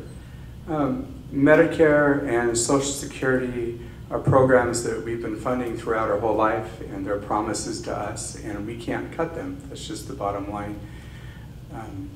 There's plenty of money in the federal budget that we can cut and not have an $800 billion deficit every year. We need to start bringing things back to the state level and the county level and the local level where they should be done, instead of trying to mass billions of dollars in Washington, D.C. to deal with local issues. And part of that is, of course, cutting taxes to allow the tax revenue base to be available to Port Angeles, Clallam County, Washington State. And we need to really focus away from DC, where we all have the least amount of control in what happens to our taxpayer dollars. So we can do that, and that's the solution to this. The solution is growing out of the deficit and reorganizing the federal government so that we're not doing things in places we shouldn't do them. We're going to continue to fund Medicare. We're going to continue to fund Social Security. You know, Congress along the way has decided that they can rob money from Social Security and keep spending it. And that's part of the $21 trillion we owe, is several $1 trillion to Social Security Trust Fund. I don't understand as citizens of the United States how we ever let people do that to us. So we need to be more aware, more aggressive, and demand better. And balanced budget amendment is part of that. We tell people, you can't spend more money than you get. And it makes people stand up and do what they need to do. It gives politicians courage to cut things that need to be cut. Without the balanced budget amendment, it's just going to keep going the way it is. I mean, I'll just touch on where he ended. The Council for the Preservation of Social Security and Medicare opposed the balanced budget amendment that Doug has suggested he supports, in part because they see it as a threat to Social Security and Medicare. They also opposed the tax cut where 80% of the benefit went to the wealthiest and to large corporations. This is an area of disagreement between the two of us. Here's what I'll tell you. I think Social Security and Medicare are a promise to the American people. These are not entitlements. These are earned benefits. You paid into it, you should get it. I will tell you, I had never been to a financial planner until we had our second kid, and it was actually kind of frightening, the first question I got. The first question I got was, do you want to presume Social Security is there when you retire? And my response was, you're darn right I want to assume that Social Security is there when I retire. And I think the concern that I have when you hear comments by Senator McConnell about needing to make cuts to Social Security and Medicare is that it would have a profound effect on seniors and their ability to retire with dignity. Response, Douglas? I'll just say that we don't have to cut Medicare. We don't have to cut Social Security. We funded them just like Derek said, and I said before. What I disagree with what he just said is about the tax cuts. I mean, I think that a larger portion of the money probably went to people that pay more money in the first place. And for one, I'm one of the people in the United States where my basic tax rate went up in the plan, but I think it's fine. We need to fund our government well enough, but we needed to unleash small business and corporations from the burdens they had of taxes so that they could actually invest more money back in their country, more money in the people who work for them. Lots of people got bonuses from that. We need to realize that corporations and small business is how we're going to grow out of this problem. It's not what Washington, D.C. is going to do. Stimulus packages in Washington, D.C. don't work. It works when we let the people in our country do the work on the problem. Derek? I want to talk specifically about a bill that I'm a co-sponsor of. It's called the Social Security 2100 Act. And it focuses on really a couple things. One, trying to extend the life of Social Security so that it maintains its solvency, so that not just current retirees, but future retirees are able to retire with dignity. Beyond that, it proposes moving to something called the Consumer Price Index Elderly, so that the cost of living adjustments under the Social Security system actually address the needs of elderly people. We know that elderly people have costs that are different. You know, pharmaceutical costs, for example, where you can't substitute out another product. And so that bill would propose changing the Consumer Price Index so that seniors could actually have their benefits go up in the same way their costs are going up. I'm concerned about some proposals you've seen in our nation's capital, including a proposal to voucherize our Medicare system. I oppose that. It doesn't, to me, it doesn't fulfill our responsibility to seniors. All right, our next question. So I'm Ed Bowen, and on the subject of National Park Service maintenance backlog and the bills that are being considered on the Hill, I'm going to kind of modify my run-on sentence. What comment, and I'm going to add ideas, or what commitment and what ideas will you make to ensure the priority use of any such funding solutions go to addressing access to our park? And I want to add a topic that was previously talked about, access for ADA. Is this for both candidates? Then we will start with Derek. So I'm one of the lead sponsors on a bill to address the maintenance backlog within our national park system. I actually think that that bill will likely pass before the year is out. And that is good news for us here on the Olympic Peninsula. Listen, our park is an amazing generator of economic opportunity in this region. We have a lot of local businesses that benefit because of the presence of that park. It is the crown jewel, but the crown jewel's getting a little rusty. And you know, we have as a nation, a more than $12 billion maintenance backlog. The bill that I'm a sponsor of would make a significant dent in that maintenance backlog. And thankfully, it's a bipartisan proposal, and I think it's got a good head of steam behind it.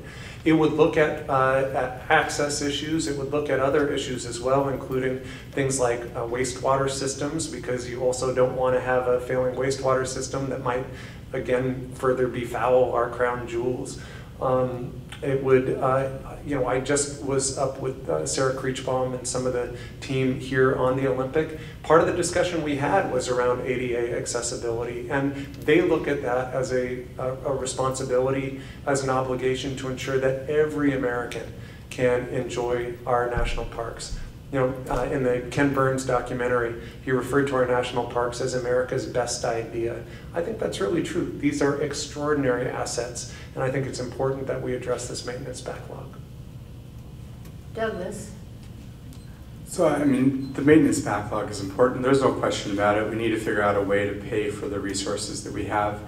One of the things that I might consider, and this is going to be quite different than what people are thinking, is the entire Olympic Park actually lies within the state of Washington. I'm not sure why we can't just give the park to the state of Washington and let them manage it. Let the people that live around it have more control on what goes on in the park, how we fund the park, how accessible the park is, and then have more control at a local level instead of having the federal government send money over from thousands of miles away.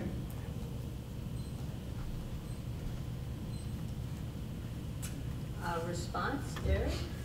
So there's value in having a national park system. In part, it means that we have a stewardship ethic nationwide for our national parks, but in part, it means that those maintenance obligations, Ed, that you asked about, that cost is not entirely borne by the taxpayers of Washington State.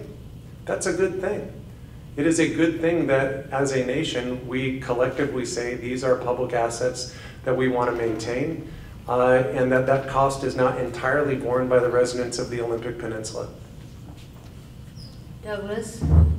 So this is a fundamental difference between me and Representative Kilmer. I think that the focus of the federal government should be on securing our borders, keeping us safe as citizens, and protecting our free market. I don't think the federal government has a role in helping us decide what we're going to do with things that are entirely inside our state. I think that we need to change our focus. We're sending so much money to Washington, D.C., where the importance of the issues is getting lost because the issues are further away from the people who feel like they are important. And we need to think about this. We can't just keep doing what we're doing and tracking up, building up $21 trillion of debt, putting our kids' futures at risk. We have to change something. We have to have new ideas. Next question here. Hello, my name is McKenna. As we know, based off of data from the BLS website, women and minorities in government and leadership make less money and obtain lower positions in leadership compared to men on average. What will you do in explicit terms to correct this imbalance and create more opportunities for economic growth for these groups during your term? And this is for both candidates. Absolutely. All right, then we will start with Douglas. Sure. I think the most important issue in this question is making sure that everybody has equal opportunity to get educated at the level they need to get a job. And then the next step is actually holding everybody in our society responsible for choosing the best people that are available. We need to try to get away from saying we have to hire 10 people of this color, or 10 people of that color, or 10 people of this race, or 10 people of this sex. We need to focus on the real problem, which is why are people making the wrong decisions? And we need to hold everybody accountable. If we have Microsoft and we find out that Microsoft is not hiring women and not paying women as much, we need to know that, we need to learn that, and then we as people in our society need to use our wallets to hold Microsoft accountable.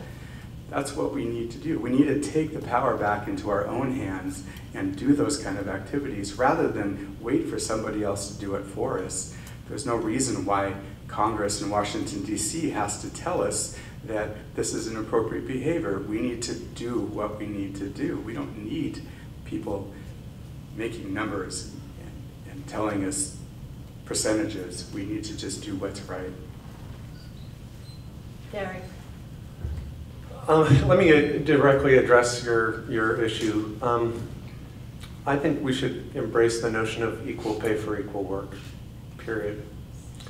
And there's a bill that would do that in Congress. It's a bill called the Paycheck Fairness Act, which says explicitly that people who do the same job should get paid the same regardless of gender.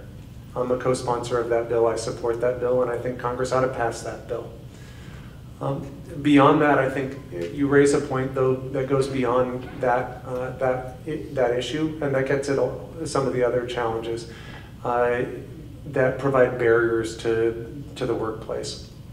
I'm a proponent of expanding some of the tools within the tax code that can help make work more workable for families, whether that be things like the child care tax credit so that people can actually afford to go to work, or things like the earned income tax credit that help make work pay. You bet. Response, Douglas? Yeah, I think Representative Kilmer has had 2 bills that he's actually sponsored pass in his terms in office. We don't have time to depend on Congress doing everything for us. We need to do it ourselves. We need to start taking responsibility. When I see somebody treated unfairly, of course they should be treated fairly. But trying to go to Washington, D.C. and make a law for it is not going to get us to where we need to, because it doesn't happen quick enough. The only way it happens quick enough is if we vote to some extent by our wallet. So if somebody is not going to treat women fairly, pay them the same as men, we need to know about it. They need to come out and tell us so we can respond to it appropriately. I'm not going to wait for Washington, D.C. to do everything for us anymore. We can't. We don't have time. Our children don't have time. Our grandchildren don't have time. It's proven to a large extent that they can't do it. We need something different. Derek? I certainly agree with the notion of speaking out against those who might be acting in a discriminatory way, but I guess there is a disagreement here in that I don't think that the government should simply step away and say, we'll abide by discrimination happening. I think there is a role for government to step in, whether women are being discriminated against, or people with disabilities are being discriminated against, or people of color are being discriminated against. We have laws in place, civil rights laws, the American Disabilities Act. I hope to see the Paycheck Fairness Act put in place, because we cannot simply say everyone will do the right thing. And that's why we have these laws in place. Beyond that, since the point was made, I'm proud of the fact that an article in the Washington Post named me one of the 5 most effective Democrats in the United States House. And I'm happy to put my record up against anybody. Question over here? Hi, my name is Ricky Talbot. I am with the school newspaper. And the question I have is, there's rumors of a new green infrastructure projects going on. How will this affect Port Angeles and the college about the policies that you have against pollution in the district? Directed to both candidates. All right. We'll start with Derek.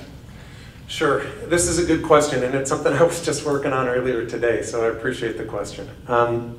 So green infrastructure projects that we're focused on are things like rain gardens and permeable pavement that help prevent things like stormwater runoff from going into, whether it be the harbor here in Port Angeles or into Puget Sound. Why is that important? Well, it's important because Washington State University just came out with a study that found that toxic stormwater runoff is one of the primary reasons for large-scale fish kills, particularly among coho salmon. For those of us who followed what's happened with the orca, unfortunately, toxicity levels in our orca are very high. And so addressing what's going into our water is important. So what do we do about it? Just last week, I introduced a bill along with Congressman Denny Heck that would provide, in essence, an incentive for communities and for private industry to make these sorts of investments in things like permeable pavement and in green stormwater infrastructure. It's not a mandate, but it's a tool. It would provide, in essence, cheap money through something called private activity bonds that provide, it's the same kinds of bonds that communities use to do things like build airports or do things that have a public purpose. This is a public purpose that, you know, if I was down last week in Ilwaco and out in Westport talking with fishermen, they're very concerned about this because it's affecting fish runs and their ability to make a living. This is a very substantial cost to communities. When we don't address these problems upstream, we end up paying for it on the downstream in having to do cleanup and having to do, whether that be the restoration of Puget Sound or the restoration of the harbor here in Port Angeles. The investments that we could make on the front end could end up saving taxpayers a whole lot of money. And that's why I think this is an important thing not to ignore. Douglas. Yeah, I think that supporting green infrastructure is important. I support green infrastructure by, trying to drive my smaller car more than my larger car. We need to all support green infrastructure. We need to make decisions on a daily basis as to how we're going to do that. If we see something that might cost us a little bit more to help protect the environment, we need to buy it. And we need to step forward and do those things in our society. I don't think, using the orca as an example, I don't think trying to send money to Washington, D.C. to protect the orca is the right thing to do. I think we need to send less money to Washington, D.C. so that people in the state of Washington can decide how they're going to protect the orca. We need to take care of things on a local basis. We need to take care of things in our home. We can't wait for Washington, D.C. to do it for us. There is things that we have to do to protect the free market on a federal level, and infrastructure, public highways, airports, those are all things. Even ports to some degree are things that we need to support for that reason. But these other things, we should deal with them locally, where we can actually have the best ideas, the most available information, and people that are close to the problem figuring out this is how much money we need, this is what we need to raise the taxes for, and then we can raise the tax on a local level or a state level because we have some money in our budgets to do it because it hasn't all gone to Washington, D.C. Derek, response? Well, this is an area of disagreement. I think there is value in having federal support for our national parks. We may disagree on that, but I think the national parks are a good thing. And I think the people of Port Angeles think that too. I think it is a good thing to have federal support for the restoration of Puget Sound. And this came up at a prior debate. We disagree on that. I think it is a good thing. The Puget Sound is a jewel. It is part of who we are. And I do not think that the recovery of Puget Sound, that cost should be borne entirely by the taxpayers of Washington State. Just like I don't think that the cleanup of the Chesapeake Bay should be paid entirely by the people of Maryland. I think there are programs like the Pacific Coast Salmon Recovery Fund, which this administration took a similar approach that Doug has suggested, which is saying, well, that's a problem for the people of Washington State. I'm proud of the fact that as a member of the Appropriations Committee, I've stood up for the recovery of our salmon so that that cost isn't borne entirely by the taxpayers of Washington State and so that we can protect our salmon. Question over here. Hi, my name is David Harvey, and I'm a Peninsula College student, and my question is for both candidates.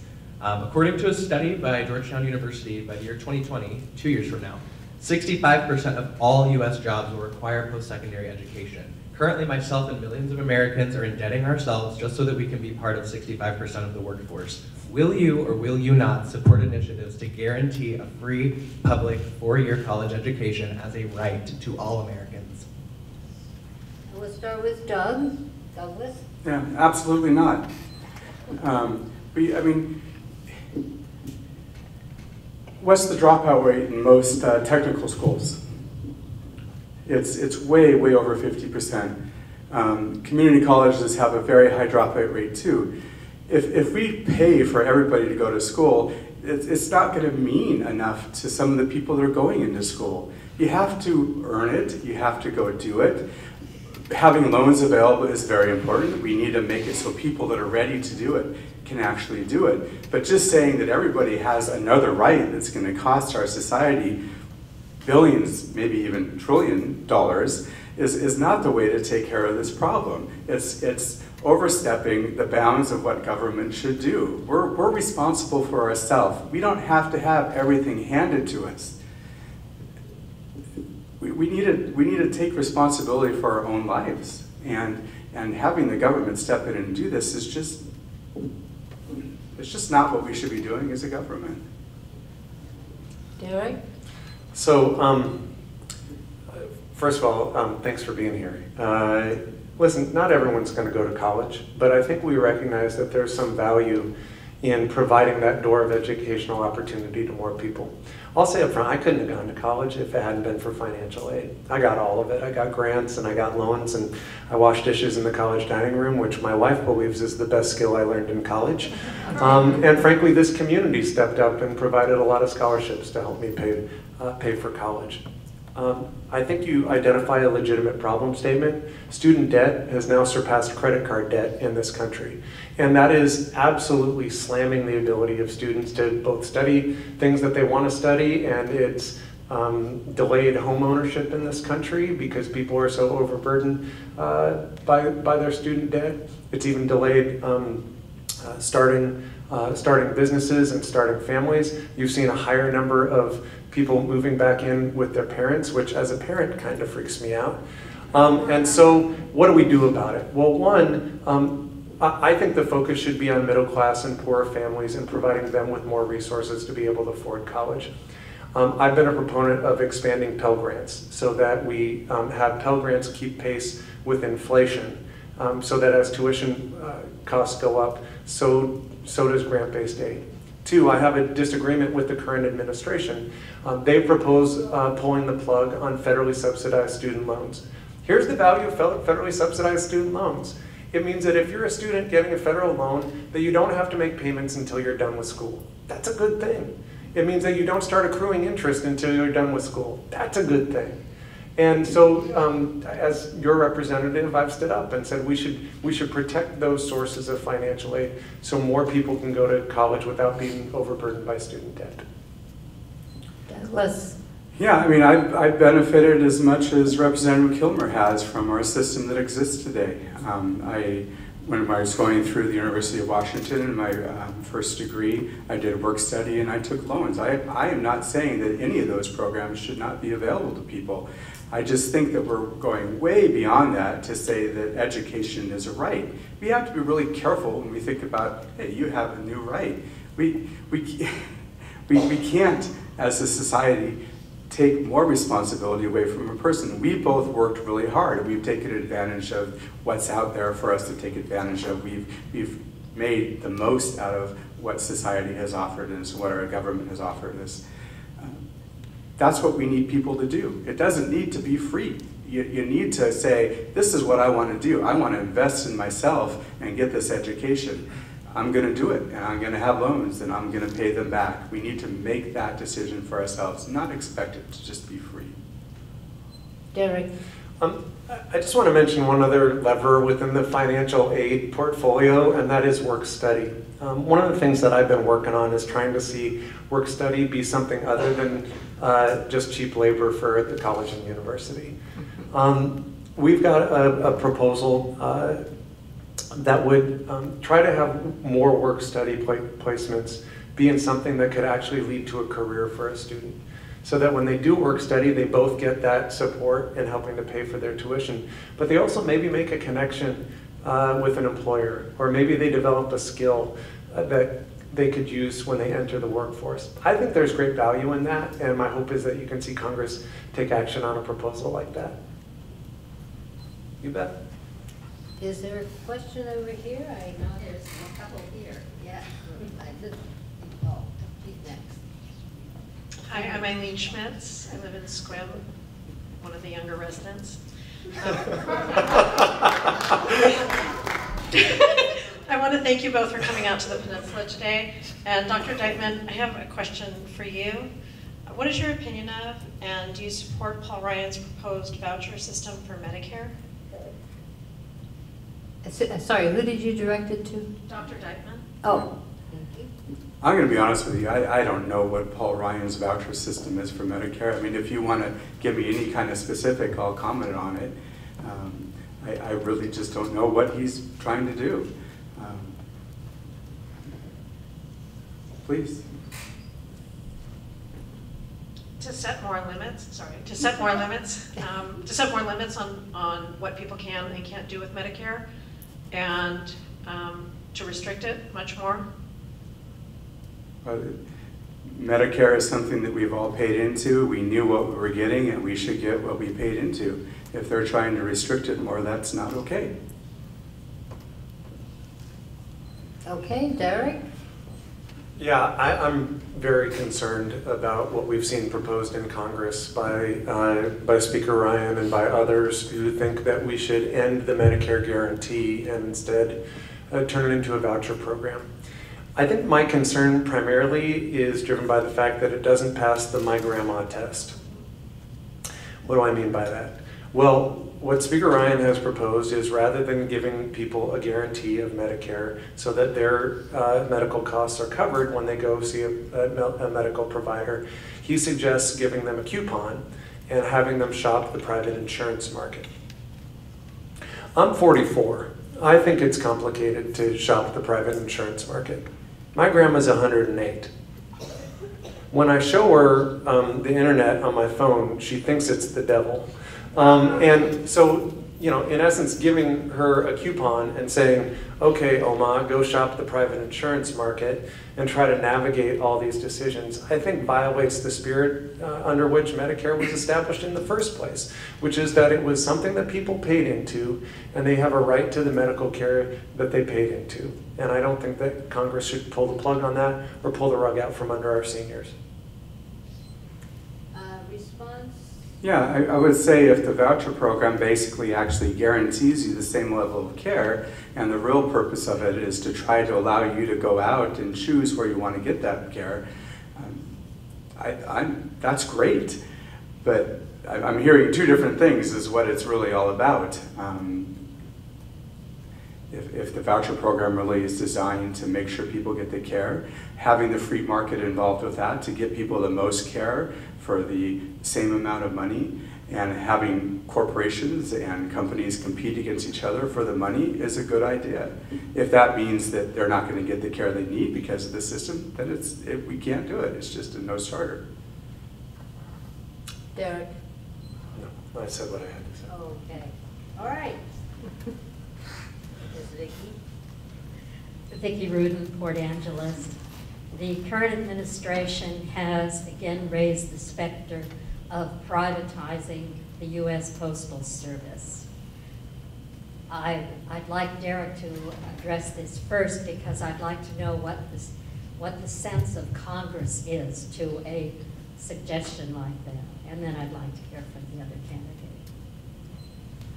Derek? Well, I want to address your direct question, but it's hard to speak for Congress, right? Because there's 435 members and people are all over the map. I can speak for this member of Congress. I don't support privatizing the Postal Service. I think that's a bad idea. It's particularly a bad idea for rural communities for whom, you know, if there is simply a profit motive, what we would see, I think, in rural communities is less quality service, probably higher cost service, and that's not something I support. There is legislation in Congress to try to address some of the funding shortfalls within the Postal Service. I'm a sponsor of one of those bills. Among other things, you know, right now the biggest driver of the Postal Service's financial problem is the fact that several years back, Congress created a requirement that the Postal Service pre-fund all benefits. Literally, the Postal Service is now having to pay for retirement for people who haven't been born yet, let alone who haven't worked for the Postal Service yet. So it's no wonder, I mean, I worked in private industry for years. There's no private company that has an obligation like that, and yet the Postal Service has that obligation. And so from a balance sheet standpoint, that puts them underwater. If you set that aside, their operations are actually in the black. And so my starting point is, what's the problem you're trying to solve by privatizing it? I think privatizing it would create far more problems than it would solve. Douglas? Yeah, I actually agree. I think that the Postal Service is something that's very important for our country to have free flow of information between citizens, between businesses, and that it's part of protecting our free market. So I think privatizing it would be a mistake. Any additional comments? The only thing I'll add too is just trying to get at how big a deal this is for people on a number of fronts. So it's a big deal for seniors who might be able to get, whether it be a Social Security check or a prescription in the mail. It's a big deal for local employers who might need supplies through the Postal Service to be able to run their business. And it's even a big deal from the standpoint of just the human interaction. that postal carriers provide to the citizens that they serve. You know, I've interacted with a lot of seniors, and it's maybe it shouldn't be surprising to me how often this issue comes up, both around protecting the Postal Service and protecting 6-day delivery. And what often comes up when I hear from seniors is, I really like my post person. It's, you know, I get human interaction with them, and I value that. And I don't think that Congress should pull the plug on that. Any additions for you, Doug? No, I think that the Postal Service and the human interaction, of course, is very important. I interact with senior citizens every day, and a lot of times they come to the office, and the main reason is just because they want to touch base and have some interaction with somebody, and that's really crucial for all of us in every stage of our life. So I think that's another benefit of it. Okay, I don't see questioners there, so we have a questioner here.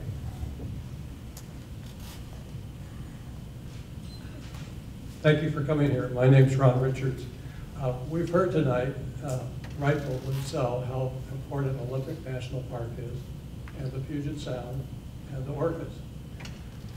Presently, the naval operations out of Whidbey Island are posing a huge risk and a lot of damage to all of these treasures that we have. What will you do, if anything, to get the growlers out of Olympic National Park and to reduce the number of operations on Whidbey Island? For both candidates? Yes. All right, we'll start with Douglas. I just want to reiterate that I think all of us understand how important these treasures are. I think it's just a difference of opinion on how we think we should go about caring for them in the next hundreds of years. Just to make that clear. I think that the growlers possibly can be made so they're not such an impact. I remember when I was working out in Forks, you could hear them out there, and you would look up and you couldn't see them anywhere. And it was, you know, irritated my dogs, you know, when they'd run from one end of their yard to the other barking at them. They didn't see them either. I think that we have to try to do something to mitigate the noise, but I don't think that means moving the base somewhere else. We all have to basically have some burden for our national defense, and I think that we need to find the right level of burden, and maybe it will require some modifications to the planes so they're not as loud. I don't have any idea where, if we weren't going to have them there, where we'd put them, and I know that the community where we move them to would have the same concerns, so I don't think we could just start moving planes around. We have to find a creative solution, and we have to some degree accept the noise. Derek? So let me try to cover 4 things in 2 minutes. One, you know, so these issues, when the Navy or any federal agency is considering something that has an impact like this, that's governed by what's called NEPA, the National Environmental Policy Act. And part of my role as your representative is one to ensure fidelity to that process, to make sure that decisions are science-based, to make sure that the public has a right to weigh in. So for example, when the comment periods weren't, I think, adequate to allow the public to weigh in, I pushed to extend, succeeded in getting them to extend those comment periods so citizens had a say in the process.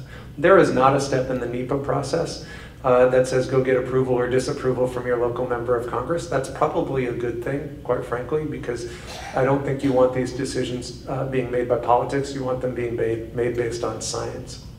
Second, in my role, I've pushed for the Navy to actually increase its interaction with the Park Service. So now that there's a regular interaction between the Park Superintendent and the Naval Base, that's a good thing, because only through that kind of interaction and communication can they look at actions that might both measure sound and mitigate the impact from those growler flights. 3, I engaged a federal agency that I admit I did not know existed until this issue came up. It's called FICAN, the Federal Interagency Commission on Aircraft Noise. Yep, that exists. And asked them to bring some data to this discussion so that we actually have some understanding of where are these planes flying, how loud are they, what are the other things that are flying over the park, and have some data as part of the conversation. And then finally, this year I was able to secure some funding in the defense budget to look specifically at reducing the sound of these growlers. I think that's important as well, whether that be through mufflers or some other sorts of technology. Hopefully we can see some reduction in sound. Response, Douglas? I don't really have much more to add, except for I don't think we've seen any change in the problem. So this may be an example of how the federal government isn't really going to make the changes we need it to do. Maybe we need to start doing something more on a local level. Maybe the state needs to do something. Maybe the county needs to do something. We need to start working on other ways to approach the problem. Derek? I think the only thing I would add is the Navy's been a neighbor for a long time. They do important work. All of us, everybody in this room and outside of this room, wants to ensure that our airmen, our pilots are properly trained. But it's important that when the Navy's a neighbor, that it be a good neighbor, and that it take into consideration the concerns of communities like this. I grew up here. I understand that people don't want their summer evenings disrupted by loud noise, and it's part of the reason I've advocated for the process to incorporate the views of the public and as they consider actions like this. All right, question over here. Mike Tetro, Port Angeles.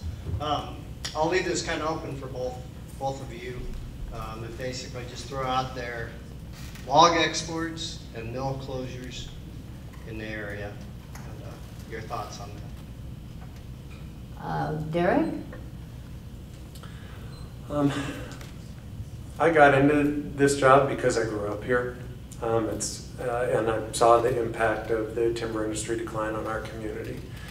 And that's absolutely influenced how I've approached this job. One of the things I'm proudest of is that we put together something called the Olympic Forest Collaborative, which was a group of folks from the timber industry and from the conservation community that have worked together to try to identify how do we manage the federal forests in a way that works better for everybody, that enhances forest health, and that increases harvest levels off of the Olympic. And the good news I can tell you is that it's working. We actually last year saw the highest level of harvest off of the Olympic that we've seen in 2 decades. That's a good thing. Beyond that, I think there's other opportunities for the timber industry so that we continue, the timber industry has been and will continue to be an important employer here on the peninsula. Some of it may look a little different. So for example, we've looked at trying to spur innovation through mass timber products like cross-laminated timber. In Squim, they built a school building out of cross-laminated timber. We were able to get some language in the military construction bill encouraging the Defense Department to look at these sort of wood-based construction options, again, to create a market and hopefully to provide opportunities for new mills to be built here on the Olympic Peninsula and all around the country. Douglas? I think I look at the National Forest actually as being a resource first for the communities on the peninsula. And I think we need to keep that focus. We have the Olympic National Park. It's the jewel. It's where we go if we want to see nature at its finest. But we have to have a good balance between the ability to have our kids raised in the peninsula and controlling the environmental impact. And so the national forests are for resources, they're for jobs, and we need to maximize that as much as we can. And having said that, we need to make sure that we don't transition big portions of the national forest into a more protected status, which is something Representative Kilmer has been sponsoring for a long time, and I think that we just need to avoid doing that. So the national forests are for jobs, and we need to focus on that. Response, Derek? I think one of the good things, particularly that we've seen out of the collaborative and as part of some of these other discussions as well, is that we've rejected the false choice between protecting environmentally sensitive areas that need protection and ensuring that there's jobs in other parts of the forest. That's the approach I've taken as your representative, to protect the parts that are environmentally sensitive and to try to increase harvest levels in a responsible way to provide more job opportunities on the peninsula. That'll continue to be my approach. Douglas, response? I don't think it matters what the wood product is. The bottom line is we need wood. So the national forests are there to provide that wood. If we can do cross-laminated material, if we can do any other thing to use the resources that we have, we need to use it as maximally as we can. And if there's technologies that come along to let us grow even more economically from the availability of that resource, we need to take advantage of it. All right, questions? All right, one. He said it's his second time to the mic. Oh, that's all right, because that's his second time too. Okay. I'm only going to give you one. Hello again, David Harvey again, Peninsula College student again. Will you or will you not support legislation to bring the United States as a nation in line with the Paris Agreement, which deals with anthropogenic climate change mitigation, adaptation, and finance starting in 2020? Or would you at least support US-specific, science-based legislation that would regulate the greenhouse gas emissions of US corporations? Both candidates, correct? Okay, Douglas, your turn.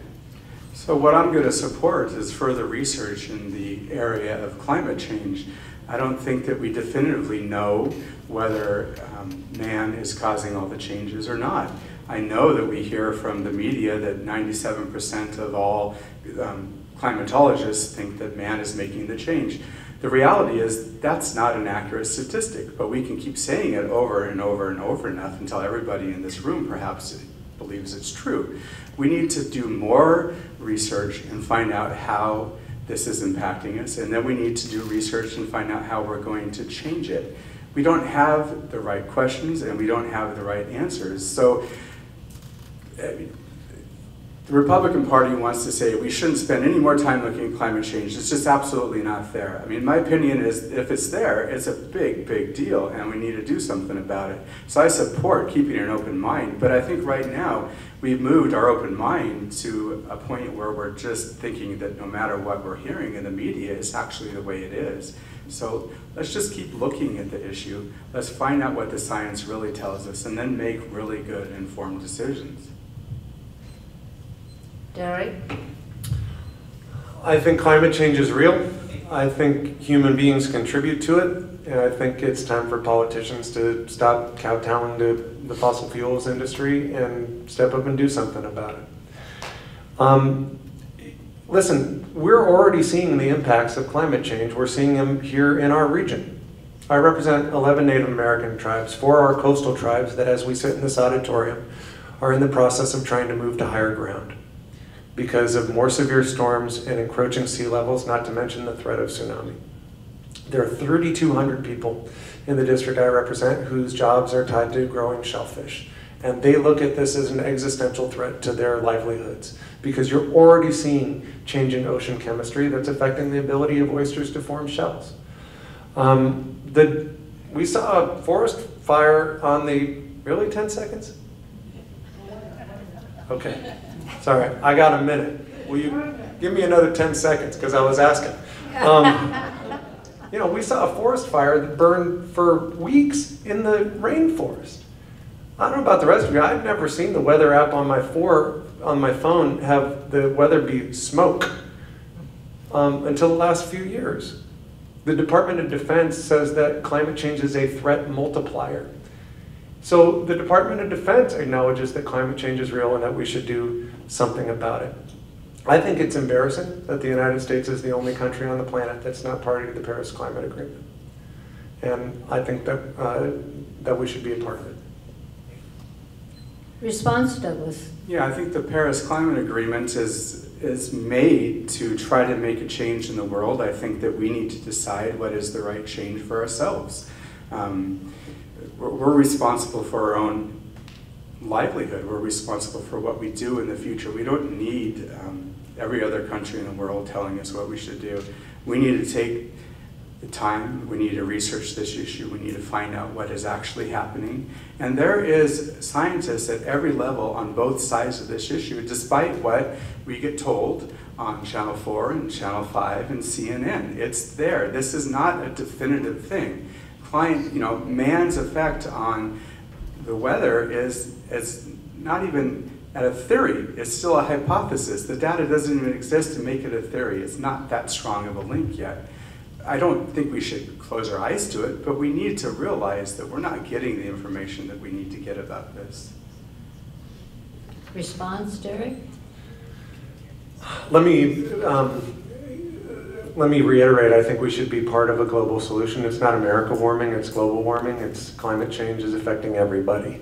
There are things that we can do at the local, state, and federal level, things like smart grid technology, efforts to look at alternative energy sources that aren't carbon-based, efforts to try to reduce carbon emissions. I think it's a real shame that the current administration has unwound what's called the Clean Power Plan. One of the primary factors in carbon emissions is the production of power, and trying to reduce the carbon emissions associated with that, I think, makes sense. Trying to reduce the emissions out of our tailpipes makes sense, and I think it's a shame that this administration has tried to wind that back as well. So there are actions that we can take. I actually think our governor put it very well. He said this is the first generation to see the impacts of climate change and the last generation that can do something about it. All right, question here. Please. Following up on my previous question, I find it interesting that every time kind of the discussion of timber comes up, the debate always gets shifted to how much timber is available and do we need to cut more in the national forest, et cetera. But my question is really, it's not that there's not enough timber available. When you look at how much, and you do the math and use the numbers that the port provides, there's a lot of logs that are just being exported. There's plenty of logs. Your question? But we're not milling them here. So what's the role of the government in keeping those logs here, milling them here, and not shipping them overseas? Both candidates? All right, we will start with Derek.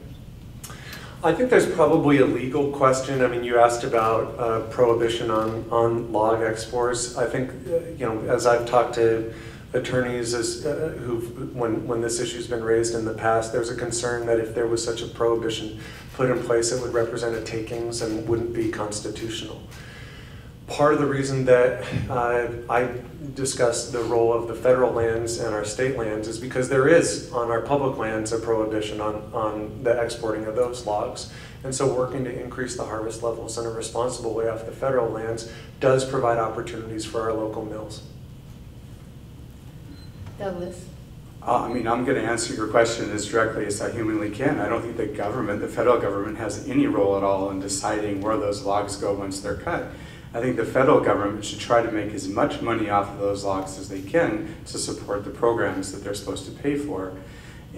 What it requires us to do is say, how can we use those resources that are right in our backyard and make money off of that? There should be some way that we can step up and figure out how we can mill logs here and make money for our communities. I think in Shelton there's a mill there now.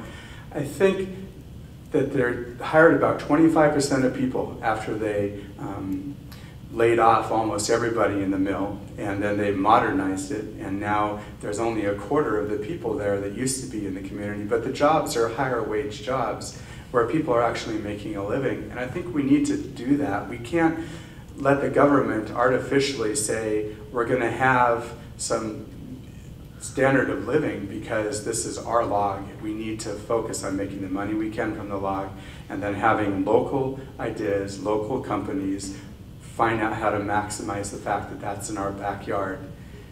The government can't do that. The government doesn't know what to do with a log. The government doesn't know how to bring a log to the market that makes the most resources for the community, how many 2x4s it can be turned into.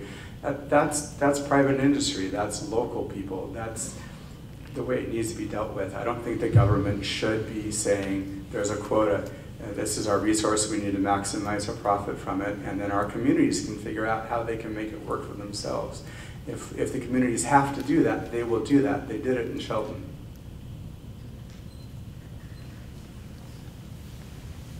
Response? Derek?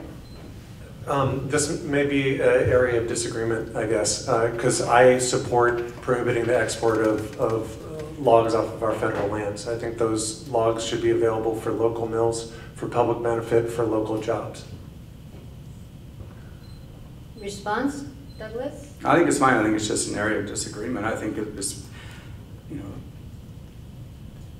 it's people's job to figure out how they're going to make the most of the resource we have, and protecting it that way doesn't make sense. We need to have the encouragement for people to figure out how we're going to maximize the logs, how we're going to use them the best, and we can raise to this challenge. We can do it. Shelton has done it. We just have to do it and not be protected and not be coddled by the government. We have to step forward. We're smart. We're inventive. We can do what we need to do to keep the logs here, because that's what makes the most money and makes the most sense for us. Are there any more questions?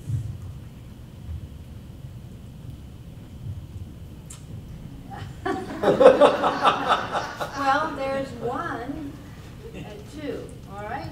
We'll do two more questions and then stop questions. You okay with that?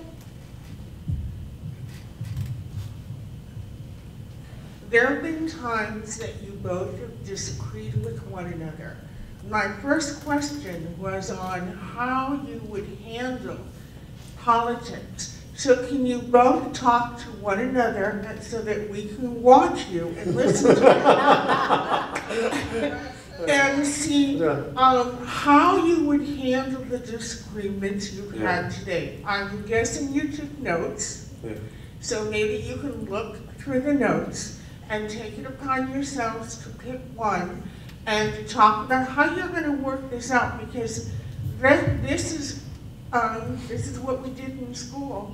Okay, I think they've got the idea.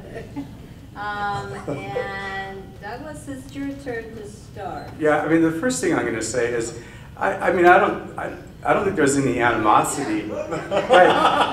Okay, fine. Here, we can do this. Right. I don't think there's any animosity between me and Derek. I don't feel it. I don't think it's there. I think that we actually have agreements and we have disagreements. And I think the things that we disagree on are the reason we're here.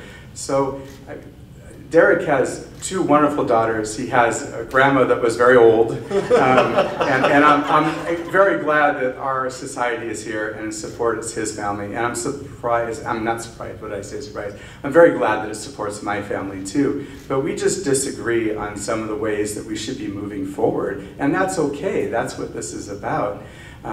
If we want to talk about the Seahawks, I'm happy to talk to the Seahawks. I mean, whatever subject you want. But this is part of the issue. This is why we do this, because we don't agree on everything. And I don't feel compelled to actually reach a compromise on the issues that are important to each of us, because it's your job to choose what you feel best represents you. Derek. I think that was well put. And I'll add, if you were at our last debate, I offered to carpool with him here. Here's what I will tell you. Our political system was not designed to have everybody agree on everything. That's not how it works. But we've got to get to a point as a society where we can disagree without being disagreeable. I mean, listen, I had one of my colleagues got shot. Steve Scalise got shot. Gabby Giffords got shot. You know, we have got to dial down the level of toxicity in our political system. And beyond that, we have to actually figure out how to move forward on the things on which we agree, which is why I think people are genuinely frustrated with our current politics, because there's too many things where Democrats and Republicans actually agree with each other. And those are stuck in the garage too, not able to make it to the finish line. I've mentioned a couple times, I participate in this group called the Bipartisan Working Group, and it's kind of a meeting in 3 parts. The first part of the meeting, we go around the room, and anybody who's working on something where they want to invite collaboration or co-sponsorship, they get an opportunity to make a pitch. Second part of the meeting, we talk about what's going on in Congress that week. And those can get feisty, right? If you're talking about healthcare or immigration or some of the issues we talked about tonight, people can get sharp elbows. But I'm increasingly of the belief that good democracy is a little bit like a good marriage. You don't necessarily agree with each other on everything, but you got to be able to talk to each other and listen to each other and not impugn one another's motives and respect where you're coming from. And the third part of the meeting, we talk about big, hairy issues facing the country and how we might be able to find some common ground on those issues. Now, I don't want to mislead you into thinking we're sitting around the table holding hands and singing Kumbaya or closing our eyes and doing trust falls into each other's arms. We stopped doing that after we dropped a guy. But I will tell you, every time I walk out of that room, I find myself thinking, we got to do more of this as a country. We've got to be able to interact with one another, not just in our, not just folks who are running for office, all of us need to be able to interact with each other. In the spirit of the question, do either of you have more to say to each other? I'm just going to say that we need a change in the way Congress works.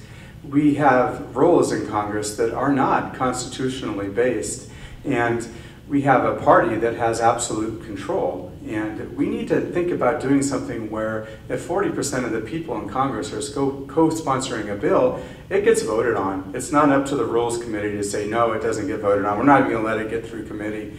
We need to take that away because we're dangerously close to an oligarchy instead of a republic. And I know Derek has been really frustrated at sometimes in his Washington, D.C. because he hasn't been able to get things acted on that are common sense that people would agree on, and because of leadership. And we need to think about how are we going to change the leadership.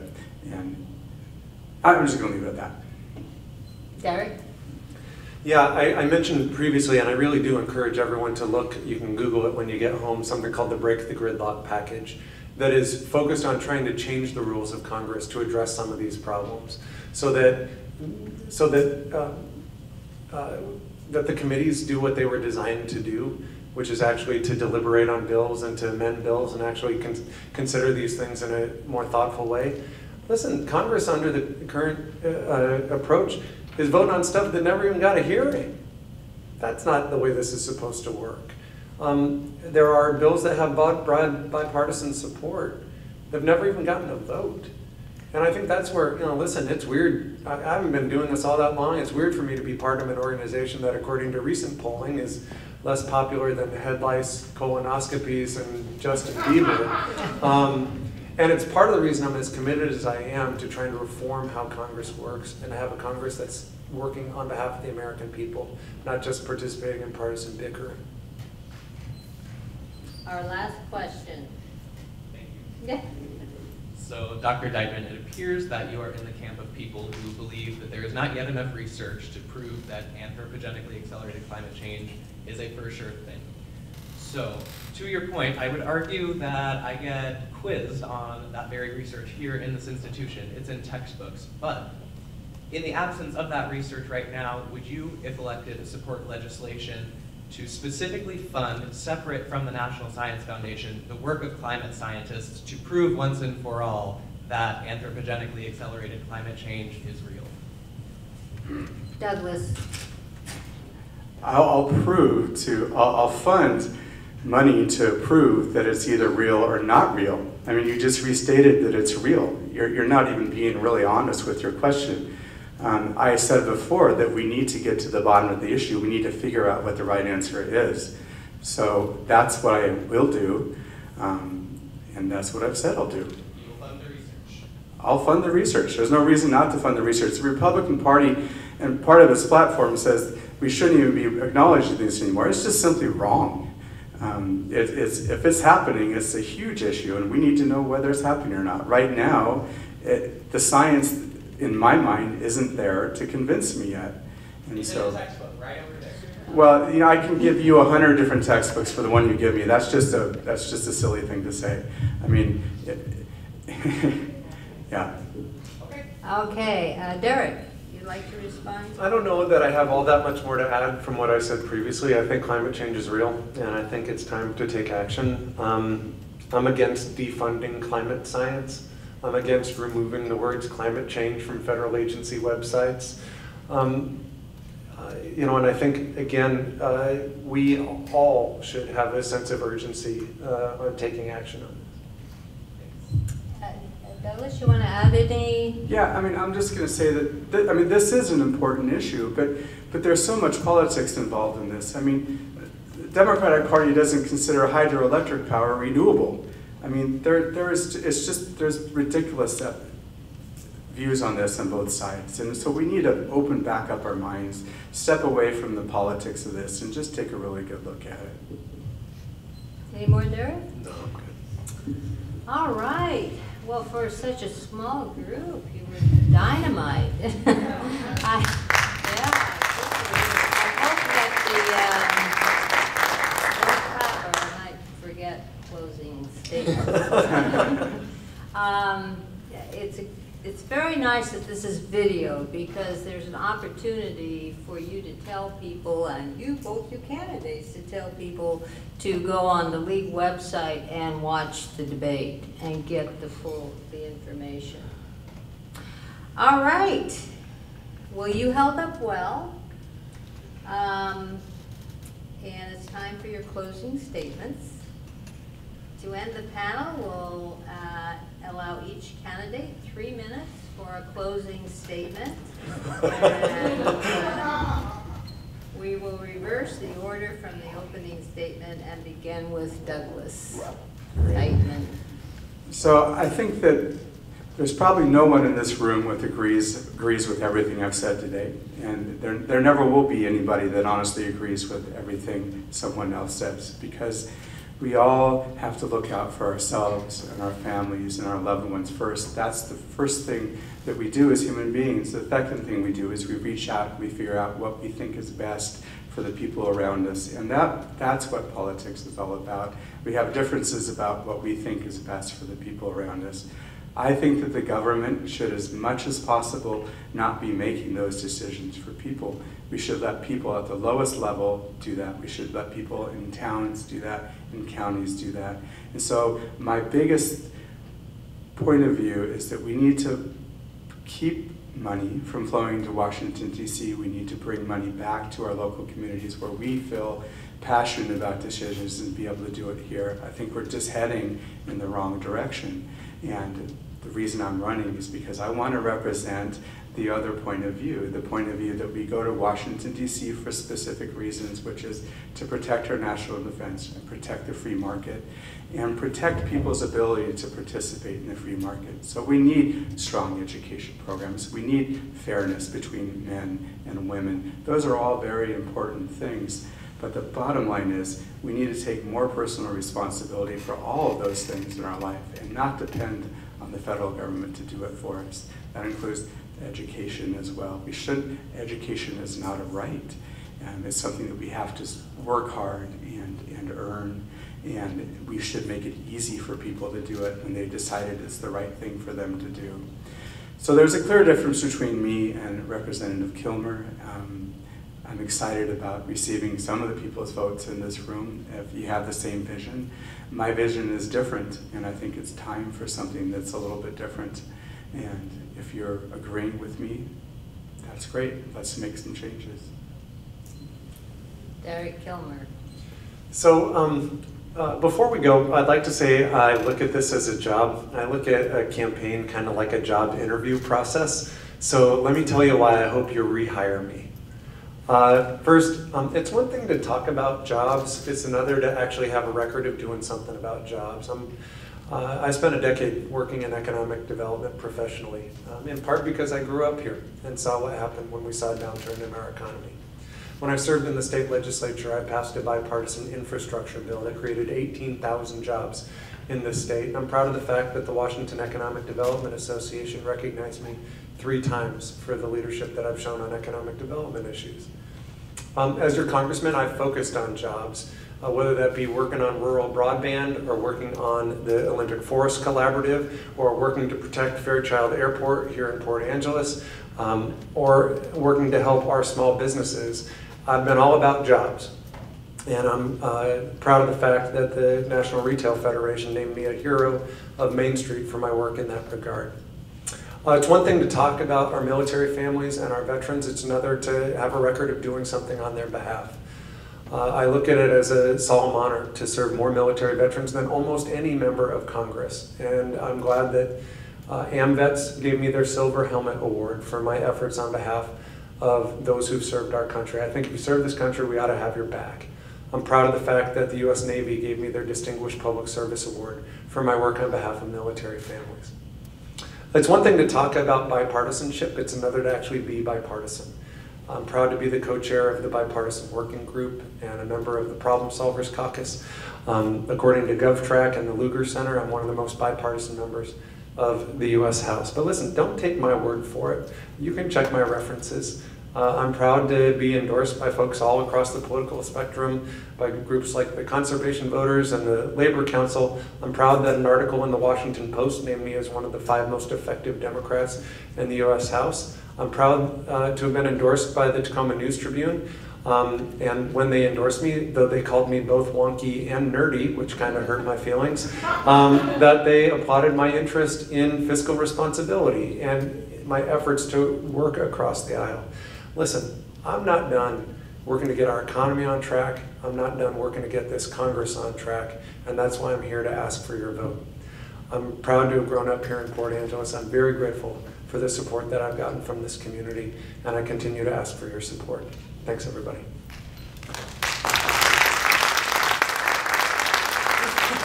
Before you all leave, I would like you to allow me to first thank our candidates and then a few remarks. So on behalf of the League of Women Voters and the Peninsula College Associated Students, we thank you for coming and giving us this opportunity. PUD, again. All right.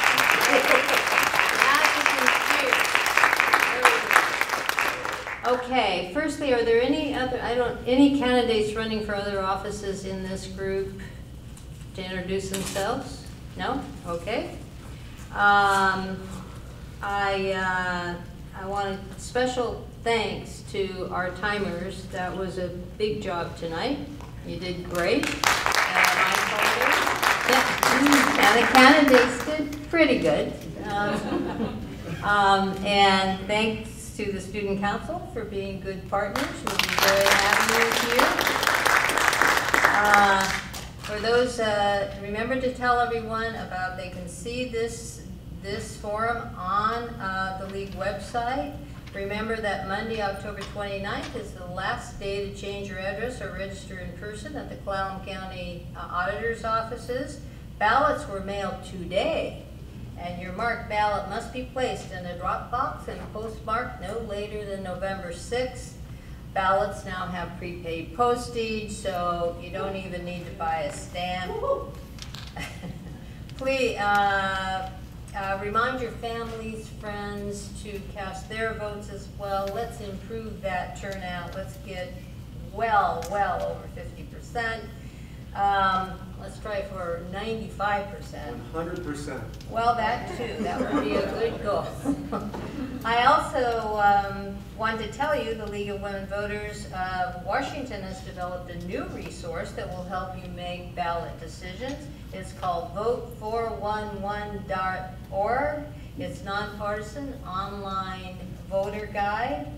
All candidates have been encouraged to post their answers. I'm assuming these candidates have done that.